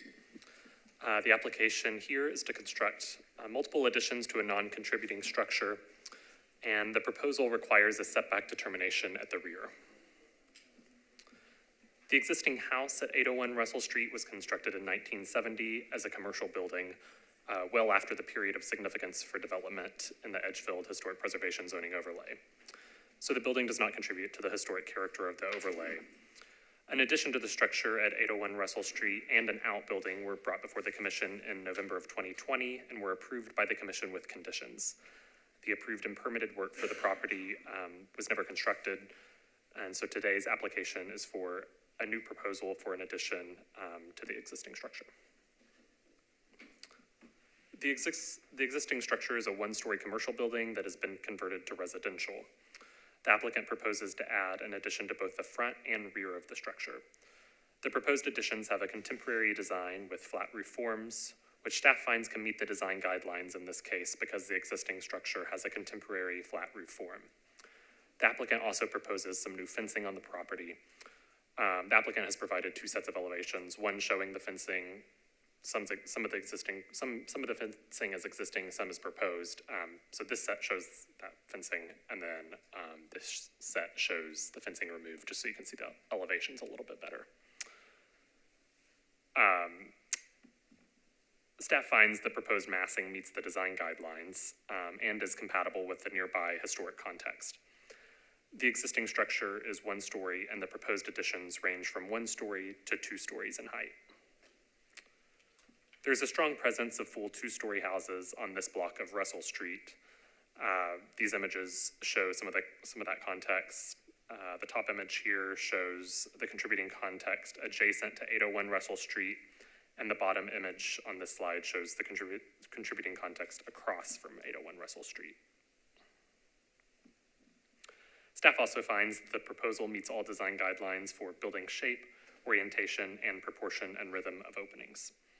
The applicant proposes more of a contemporary material palette for the project, but staff finds the known materials can meet the design guidelines given the contemporary articulation of the project as a whole. With the exception of the rear setback, the proposed addition meets all other base zoning setbacks. However, a setback determination is needed for the rear. The applicant proposes a rear setback of only 8 feet 2 inches, and that rear setback can be seen on the far left of the screen here. There's that storage room on the back, and that's the part that's 8 feet 2 inches from the rear property line. And that's less than the required 20 feet setback from the rear property line. Staff finds that the rear addition should meet the 20-foot rear setback, but the applicant would like to ask for that 8 foot 2 inches. So in conclusion, staff recommends approval of the project with the following conditions. One, the depth of the rear addition is reduced to meet the 20-foot rear setback.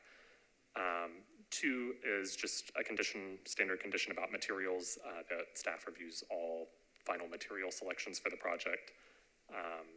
3 and 4 are more standard conditions about any siding should not have the embossed grain, and paired windows shall have a 4 to 6 inch mullion between. 5, that's that final details and material selections for all of the new fencing and privacy walls are reviewed and approved prior to purchase and installation. And then 6 is a standard HVAC condition. So with those conditions, staff finds that the proposed addition meets the Edgefield Historic Preservation Zoning Overlay guidelines. The applicant is here as well, but happy to take questions. One quick question. What is the setback from the rear without that storage? What should it be, or what do they have it as drawn? What if you took that kind of peninsula of storage off to the back wall of the rest of the structure? It would be over 20. I can measure it, but I don't have the exact It's over dimension. 20? It would be over 20, Okay, yeah. that's all I need.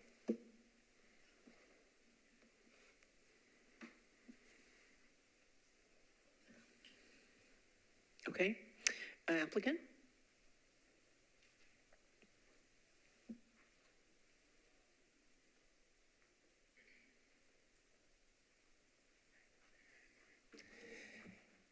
Thanks, guys. Thanks, Joseph, for presenting that. I recognize a few faces here. My name is Ben Sistrunk. I live at 801 Russell Street with my wife. We've been there for 20 years, and as Joseph said, this is not the first plan we've put on the property. It seems like about every 4 or 5 years, the older you get, these things kind of morph a little bit. So at our older age now, we're convinced this is it, and so we've taken it to 1 story, most of it, because we've had 2-story buildings on the lot that serve some other needs and purposes. But in this case, and I'm glad you clarified for me, Joseph, there's a 20-foot setback off the alley. The building's non-contributing, non-conforming, and the inherent hardship that when we bought this property 20 years ago, we moved in 2003, and have done lots of, and I'm a builder, so we've done lots of buildings in the area and renovated and done quite a few things over 20 years. But our home sits back twice as far as the other homes on the street. If the average home sits back 22 to 23 to 24 feet, we think it's 24 approximately on our block, on our side of the street. Ours sits back 48. So when you go to do the massing on the back of this building, the front hasn't been an issue. You guys have always wanted us to bring it forward and line up with the rest of the houses. We've never quite done that. We are coming out with a wraparound porch to kind of give it that feel that you're after, but when it comes to the massing in the back, there's simply not enough room to do much. In certain cases, we've done a dadu, garage with living space above it, and then you got to have the 20 feet separation between the main home and the building, and then honor the alley setback. And we've made that work, but in this case, we want to have most of our massing in the back, creating a living space for us. It's actually a master bedroom suite and storage. While protecting our parking, we have parking space in the back of our house, which is a great coup in the neighborhood, right? So we want to protect that. And then on the west side of the storage space that Joseph presented, there's a permanent sculpture. We actually bought the lot because of the sculptures. Yeah, we'd like to collect art, but our realtor kept saying, hey, don't buy the house, don't buy the house, and we loved it because of the art. So we've taken it, that's something we want to protect, this 30-foot sculpture in the back of the yard. So we've slipped this storage in between the parking and the sculpture, and we're asking that instead of the 20-foot setback from the alley, we do with a 10-foot setback, because you simply can't squeeze a lot in back of the property like most of the other homes can. So our request is that you look at a 10-foot setback and approve that as opposed to the 20-foot setback that was cited by Joseph and the staff. Thank you. Thank you. All right. Thank you. Open public hearing. Closed public hearing.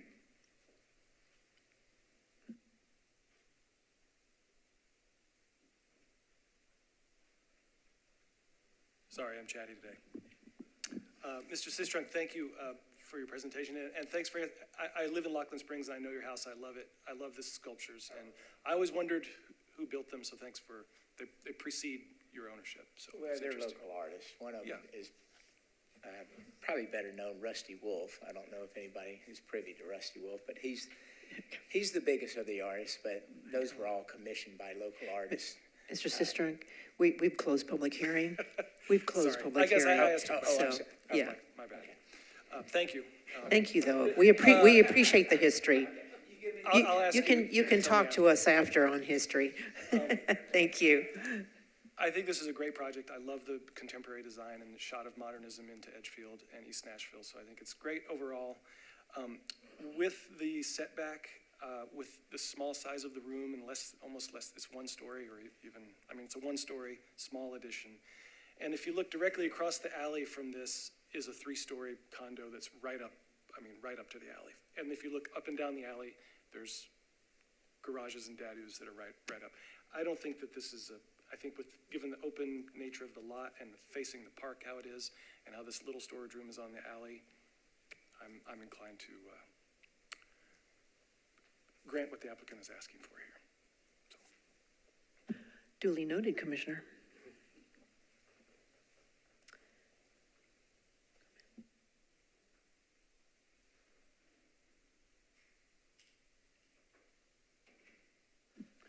I think I tend to agree with Commissioner Price, and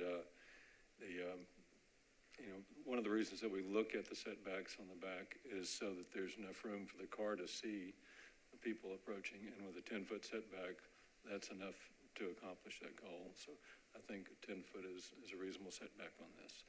So with respect to 801 Russell Street, I move for approval with staff conditions, with the exception of the setback being 10 feet versus 20. Okay, there's a motion. A second by Commissioner Cotton. All in favor? Okay. Any opposed? Hearing, seeing none, that motion passes. Thank you. It's a beautiful home with great art.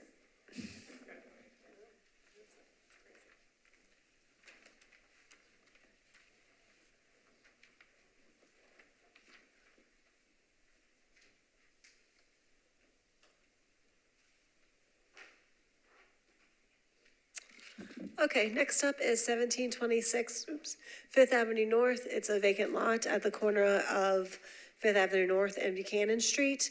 Just want to give a little bit of context before I present the infill. This corner in Salem Town is very much a commercial corner. Across the street, the photo on the top is a historic one-story structure directly across Fifth Avenue North. Caddy corner, the bottom photo shows what's caddy corner from the lot. That is an SP development that the commission approved, I think, in 2021.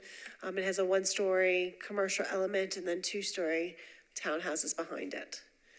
And then across the street, the top image shows the lot that is across Buchanan Street from 1726 Fifth Avenue North. It has a one-story commercial structure that's non-contributing all the way at the back of the lot. And then the bottom photo shows two structures that were built prior to the overlay that are just behind the alley from the site, but are within the Salem Town Conservation Zoning overlay. So the applicant is proposing a 5 townhouse unit development that does meet the base zoning, which is CN. You can see here that the front setback of the structure is lining up with the front setback of the historic house to the right. The parking is all uncovered, accessed off the alley. Here is the front elevation facing Fifth Avenue North. And here is the side elevation facing Buchanan Street. And here are the rear and the side elevations. That does include a rooftop deck element, which does meet the design guidelines because you can see here it's kind of tucked in behind roof form, so it won't be highly visible from the street. And here is a rendering from the corner. Overall, staff finds this meets the design guidelines. This lot is a little bit more unusual because it is at a corner commercial, very much a corner commercial area. It's zoned for, I guess, this many units, 5 units, which most are only zoned for 2 units in Salem Town. But just overall, because of the nature of that particular corner, staff finds that it meets the design guidelines. The overall height is 35 feet, which is what the design guidelines for Salem Town allows. And it's a 2-story structure. So in conclusion, staff is recommending approval pretty much with just our standard conditions.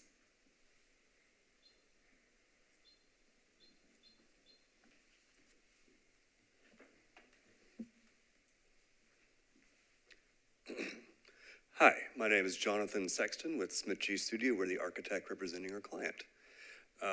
As always, we love working with Melissa before we submit, so I think we try to get everything in order, which I think we have. So I will take any questions at this time. Not at the moment. Excellent, thank you all. Thank you. Open public hearing. Close public hearing. looks pretty straightforward to me. Unless there's objection, I move for approval of 1726 Fifth Avenue North with staff conditions. Okay, there is a motion by Vice Chair Stewart and a second by Commissioner Mayhall. I almost called you mayor. You might be one day. All in favor of the motion? Okay. Hearing and seeing none opposed, that motion passes.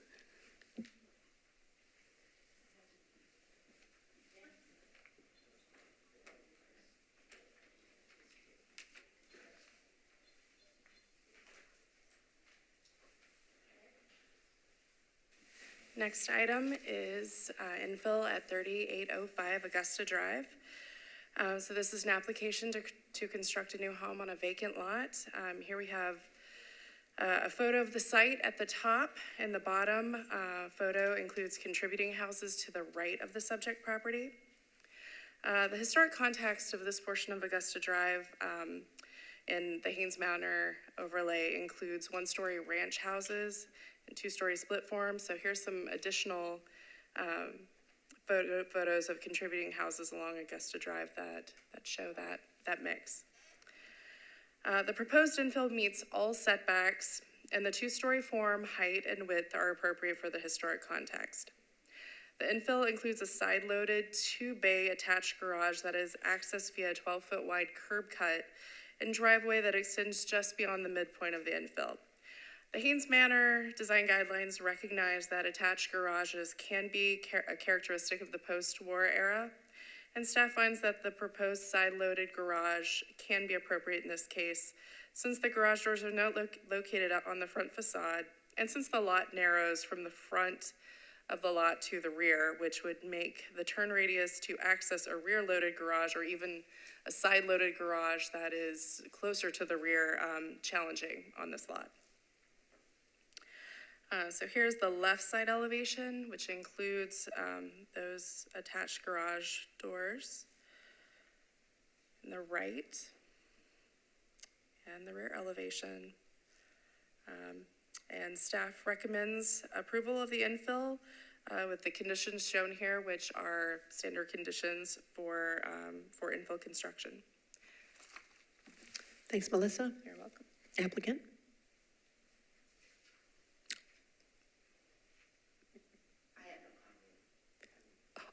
You are the applicant? Okay, great. My name is Geeta Jackson. Good afternoon. I hope we fulfilled the guidelines this time, and just asking for approval. Yes, thank you very much. I appreciate you coming back. Open public hearing. Close public hearing. I think, again, it's a straightforward project. We appreciate you working with staff and adhering to the guidelines. It's a special neighborhood, and I think this helps that out. So with respect to 3805 Augusta Drive, I move for approval with staff recommendations. Second. Okay, Vice Chair Stewart made the motion, seconded by Commissioner Smith. All in favor? Okay. Hearing and seeing none opposed, this motion passes. Thank you very much, applicant. All right, the next application is for infill at the Alejandro Water Filtration Complex, which was designated an historic landmark overlay by Metro Council in 2004. The complex consists of several structures. The existing pumping station was completed in 1889 and is the oldest structure within the complex. The filtration plant was built in the 1920s and has had several additions since then. So this is an application to construct a new pumping station. The project does not include any work on the historic buildings on the site. The subject property is large. It has controlled access, so it's not publicly accessible. It's not publicly viewable from a street that you would just normally drive down. The site for the new pumping station is approximately 180 feet west of the historic pumping station. You can kind of see here with the site plan and the aerial photo. Both the historic and proposed pumping stations are 3 stories with a clerestory. The overall height and footprint of the infill will exceed that of the historic pumping station. While the scale of the infill is greater than the nearest historic structure, the size of the building is necessary, since it is intended to serve a much larger Nashville than the historic pumping station was likely intended to serve. In addition, there is a great deal of distance between the buildings, and the plant is located on a very large parcel that's not publicly accessible. So given these factors, staff finds that the scale of the proposed infill is appropriate for this site. The design of the new pumping station takes inspiration from the historic pumping station with regard to building form, fenestration, and materials. The infill is to be clad primarily in red brick and will include brick detailing, including a recessed diamond pattern above the first floor. The foundation will be limestone, and the building roof is proposed to be clay tile. So staff would recommend approval of the windows, doors, and all masonry samples prior to purchase and installation. So here we have so this would be like the front elevation from the access road, the west, the north, and the south. So in conclusion, staff recommends approval of the infill with the condition that the windows, doors, and masonry samples be reviewed prior to purchase and installation. So Melissa, I do have a question. As Commissioner Price noted earlier, the design guidelines from the Department of the Interior Standards recommend that buildings be of their own time. This seems very similar to the prior structure. Do you think, in what you've seen so far, that this will be differentiated as a building that's built in this century versus prior centuries? Well, the historic pumping station is proposed to remain. I think when you see that in the size difference, I think it will be, it definitely takes notes from the historic building, but I don't think that's a common thing that we see coming before the commission. I think the size and the necessity of it kind of give a nod to the changing Nashville, the growing population of Nashville, but perhaps the applicant can speak more to the design direction taken. Sure. And I would hope when the windows are submitted that they clearly be differentiated from the existing windows and historic windows. Thank you.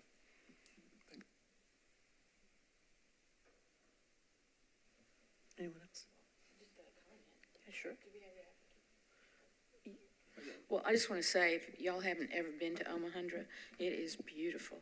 And if I'm not mistaken, during the 2010 flood, that is the pumping station that remained in service where the other one did not. And so I just love this building. So I just... Yeah, same. It's a shame that it's not publicly accessible. You can't see it from Shelby Park, but years ago when I was on the board of Historic Nashville, they actually got access and did a tour, and I missed the tour, and I'm still regret it to this day that I didn't go. In the staff packet, is there a footprint comparison of the original versus what's proposed? I may have missed it. It's noted, and I had done an estimate based on that, and it is noted in the staff recommendation. Okay. I'm sorry, I don't remember those numbers off the top of my head. Thank you. It's a treasure. Applicant, you can give us more of your words here. Bob Panvini, I'm the project architect. Yeah, if you have questions, what would you like to know? Actually, I'll ask you the same question I asked Melissa. Will it appear to have been built of its time versus a copy of the original? It certainly has the same basic form as the existing pump house. It is much larger. To your question about size, the existing Ryer pump house is about 7,000 square foot footprint. This building is 32,000 square foot footprint. The pumping capacity is going from 90 million gallons per day up to a possibility of 150 million gallons per day if necessary. And also the building is set up a little bit higher to get it out of make it more resilient, so getting up out of any future floods. So the direction from Metro Water was to stay within the existing vocabulary. And this project is also being reviewed at the state and federal level because of funding. So there was a very strong direction to stay within that historic vocabulary. I do want to correct one thing that was presented. The base from the ground up to the first floor is not limestone. There's a limestone wainscot at the first floor out to about the first 4 feet under the windows. But everything below that that's exposed is concrete, because everything down, so that is a major differentiation between the historic Ryer, which is a large stone foundation, and this, which is the foundation around the pipe gallery and that structure facing north, which faces the river, are actually wells pulling water in from the river. So that's all concrete, and the design you see on that is just a pattern in the concrete. So there are things, the roof is the same color, same material, different shapes, roofs. The windows are aluminum, thermally broken aluminum windows. So the brick is the historic brick that's been used throughout the pump station for many years, but the accent colors are different. They pull some of the colors out, but we're trying to do some things that say this is not from the 1880s, but given the constraints and the real desire to work within the vocabulary and just the geometry of the pump station itself, the requirements of the process, kind of worked out to very much the same shape. I will say this, that this is building one. The whole process is going to get new buildings throughout the site, and the rest of the buildings are going to be submitted over the coming year or so. So this is part of what's going to end up being a larger project. Very interesting. Any questions? Further questions? Yeah, thank you. Thank you. Open public hearing? Close public hearing?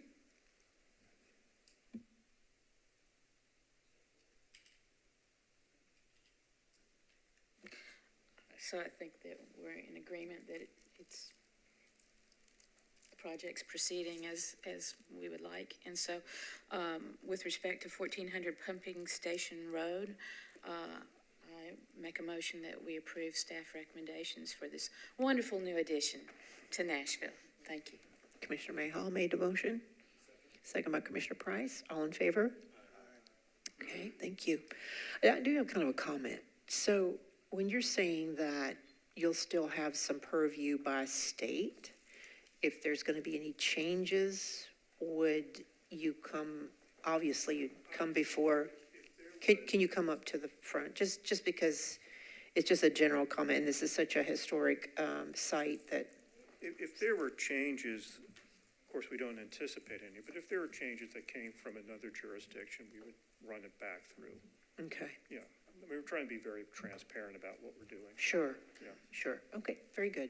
Thank you. This next case is 1804 Cedar. I'll be presenting this one for Jenny, so I'll do my best to answer any questions that might come up. But this is a case, an infill case, and an administrative permit has already been issued for the demolition of the non-contributing house there shown on the screen. Here are some of the houses on the same block. These houses are in the immediate context, but they're all on much wider lots. The subject lot indicated there is 60 feet wide, making it the narrowest lot by far on this block. The lot sizes one block over on the 1700 block of Cedar are more comparable at 60 to 65 feet wide.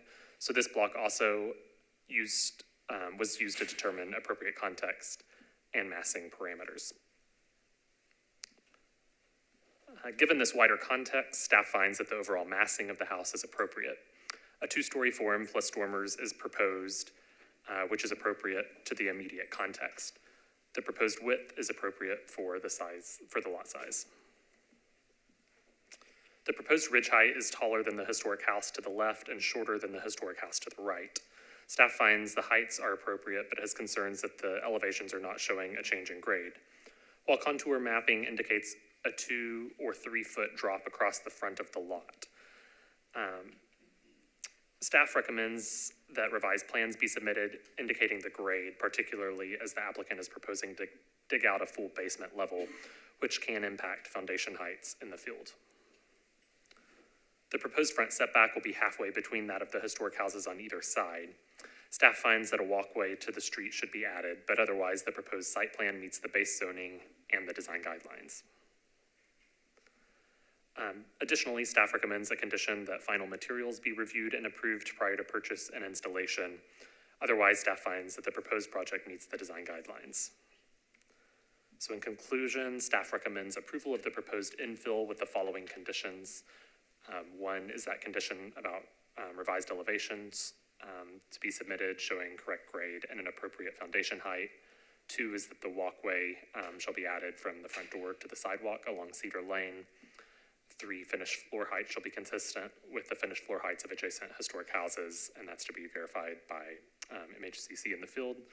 And then 4 and 5 are standard conditions. They are about HVAC and materials being reviewed. With those conditions, staff finds that the project meets the design guidelines.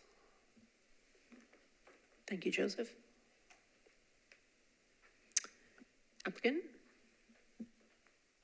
Hi, my name is Bailey Neal. I'm the owner of 1804 Cedar Lane. We agree with staff's recommendations, so here to answer any questions. Thank you. And we appreciate that. Okay. Open public hearing. Close public hearing. Motion. Or discussion. Make a motion. Regard to 1804 Cedar Lane, I move to accept staff recommendation of approval with the proposed amendments. Okay. Proposed conditions. Thank you. Thank you, Commissioner Smith. Second by Vice Chair Stewart. All in favor? Hearing, seeing none opposed, that motion passes.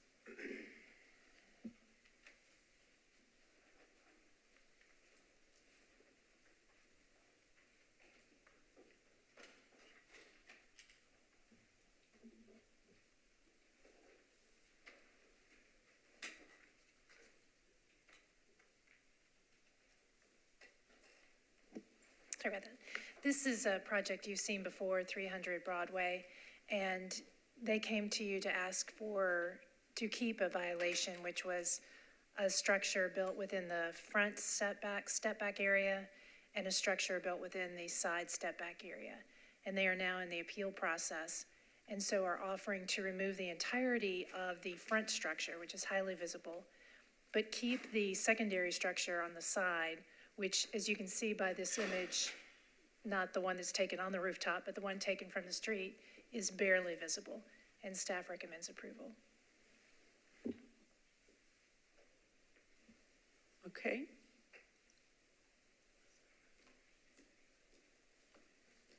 Good afternoon, everyone. Michael Catone from the law firm of Holland and Knight here on behalf of the property owner. I'd just like to say thank you for all your work that you all are doing. I live in a historic district. I very much appreciate you all preserving the historic character of Nashville.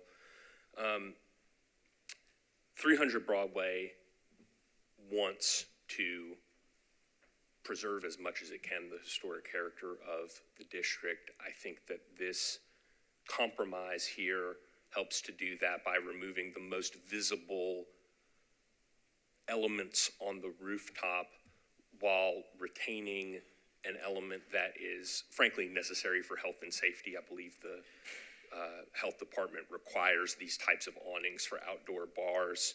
And as Ms. Ziegler said, either not visible or barely visible at all from one tiny section of the right-of-way. And I think this is a good compromise. I suppose I'll reserve my 2 minutes for rebuttal if there's any public comment on it, but I'm happy to answer any questions you all have. Okay, thank you. Thank you. Open public hearing. Close public hearing. Well, I want to say we appreciate you working with staff on this project. I love this building.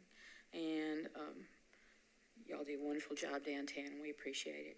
So if there's any, if everybody's in agreement with respect to 300 Broadway, I recommend that we approve staff recommendations. And thank you again. Yes. Commissioner Mayhaw has made a motion.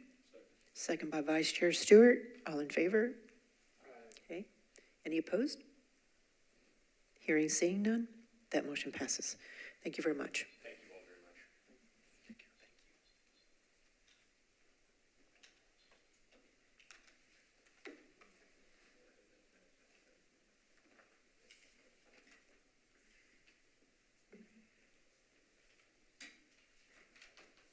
much. Just bear with me a moment. This one was pulled from consent, so I have to pull up the presentation.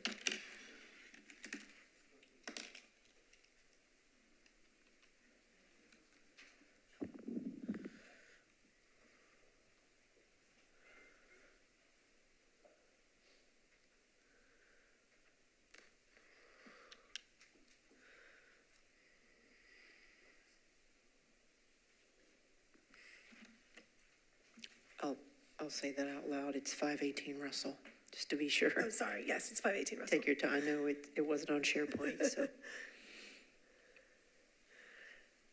Okay, great. Okay. So next up is 518 Russell, better known as the Tulip Street Methodist Church in Edgefield. The church was constructed in 1890, and the educational building to its side was constructed in 1929. Both buildings are contributing. The applicant is proposing changes to the historic structure to adapt it to a new congregation. Just first up, there's some minor alterations being proposed. First up, on the rear, they are removing this exterior stair and putting the window, or what is now a door, back to a window, which staff finds to be appropriate. It's on the rear facade along the alley. They are also altering a window on the side facade. Staff finds it's fairly minor and has no issues with that work. They are also relocating the front garden wall to allow access to the new entry area. They will be using the existing stones to the extent possible. This is Edgefield, where we do review such features as retaining walls, but staff again finds this to be to meet the design guidelines because they're reusing the existing stone, and it's kind of a necessary alteration in order for them to have a new entry for ADA and other purposes. So the applicant is proposing to demolish the existing connector between the two structures. You can kind of see it's pushed back from the two front facades. The flat roof portion was built, I'm not sure when it was built, but sometime within the last 30 years. The other portion was likely built when the educational building was constructed, but staff finds it's not a significant portion of the house, or of the two structures. It's stepped back, it's not highly visible, it kind of just performs a function, and I think the architects will say it doesn't perform that function very well. So here are the renderings of what the applicant is proposing. They are proposing a new addition at the front to connect the 1892 church, sorry, I said 1890 earlier, with the 1929 educational building.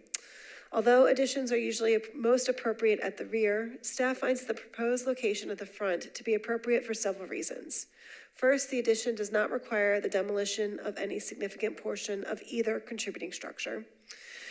The main side and front walls of the two structures will remain intact. In addition, the addition is not located in front of either of the contributing structures, but will rather be a connector between the two. The structure could be removed in the future without altering any or harming any significant architectural features of the church or the educational building. Lastly, there's already a connector piece. This one is just proposed to be a new design in a slightly different location. Here is the front elevation and the new connector. The addition is largely glass with vertical metal panels. Like everything else, staff will want to review the final material choices before they purchase and install it. Here is the rear facade. They are proposing a new egress stair at the rear. Staff has no issues with that. It's necessary for egress, and it's in a very appropriate location for a building like this. The applicant's also proposing an 8-foot tall fence. You can see it there in the renderings.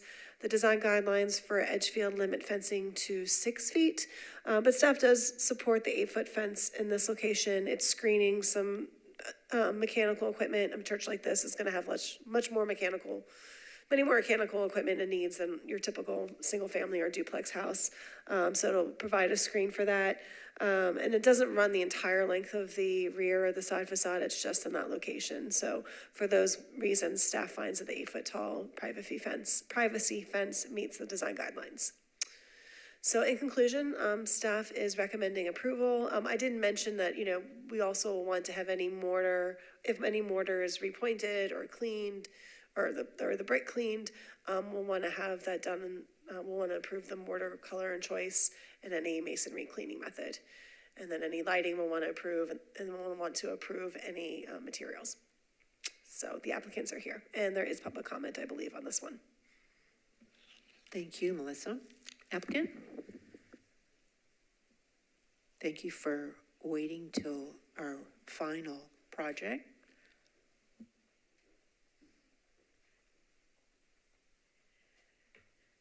Good afternoon. My name is Whitney Johnson. I'm the project architect, and I have with me today Tracy Ford, principal architect, and Craig Kennedy, who is our client.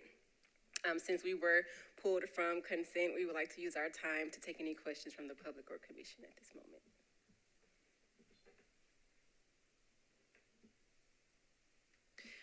None at the moment.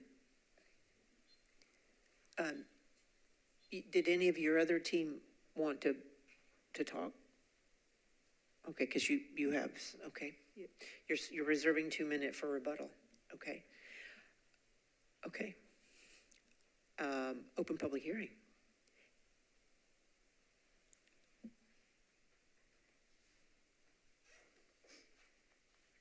My name is Ben Luttrell, for the record. I'm an architect in the community. Could you say that a little bit slower so she Yes, can ma'am. type up? Thank you.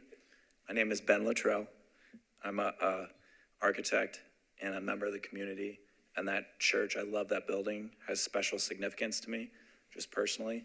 And I find the intervention to be interesting and solving problems and not interfering with historic quality.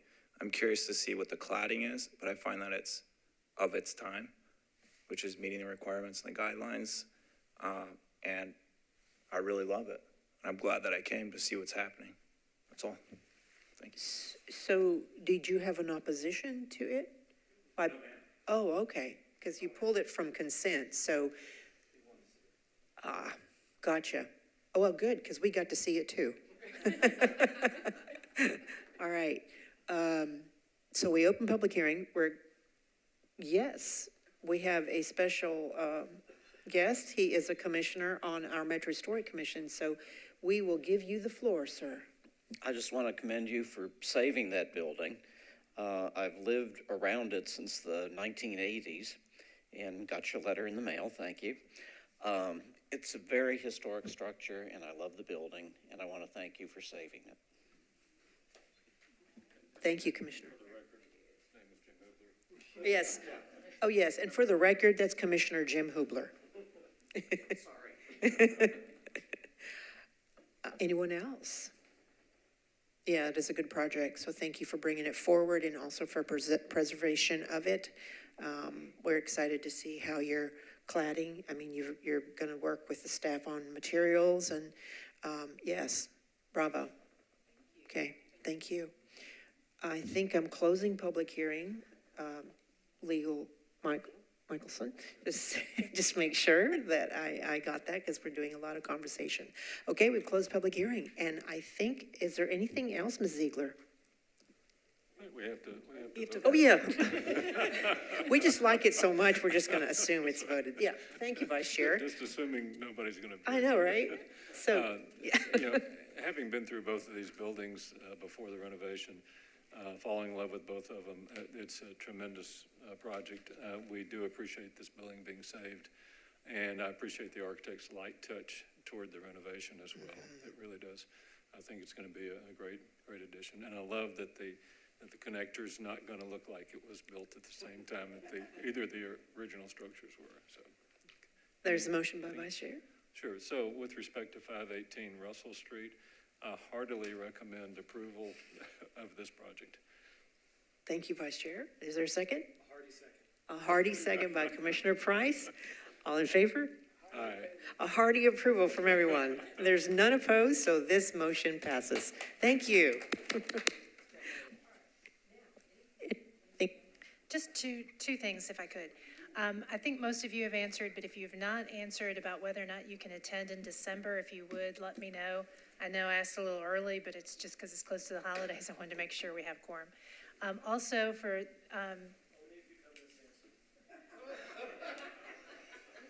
yeah, that's not going to happen.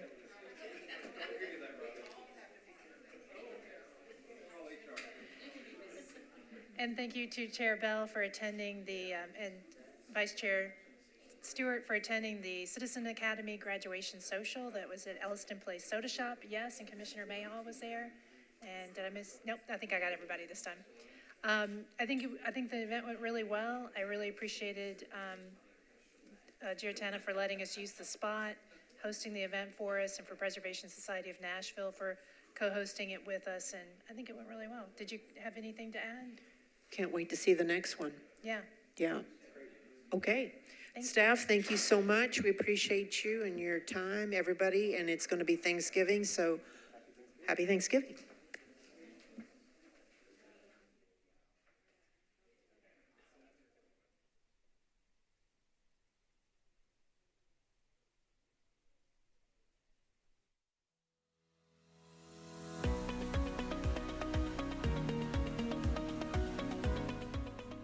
This has been a service of the Metro Nashville Network.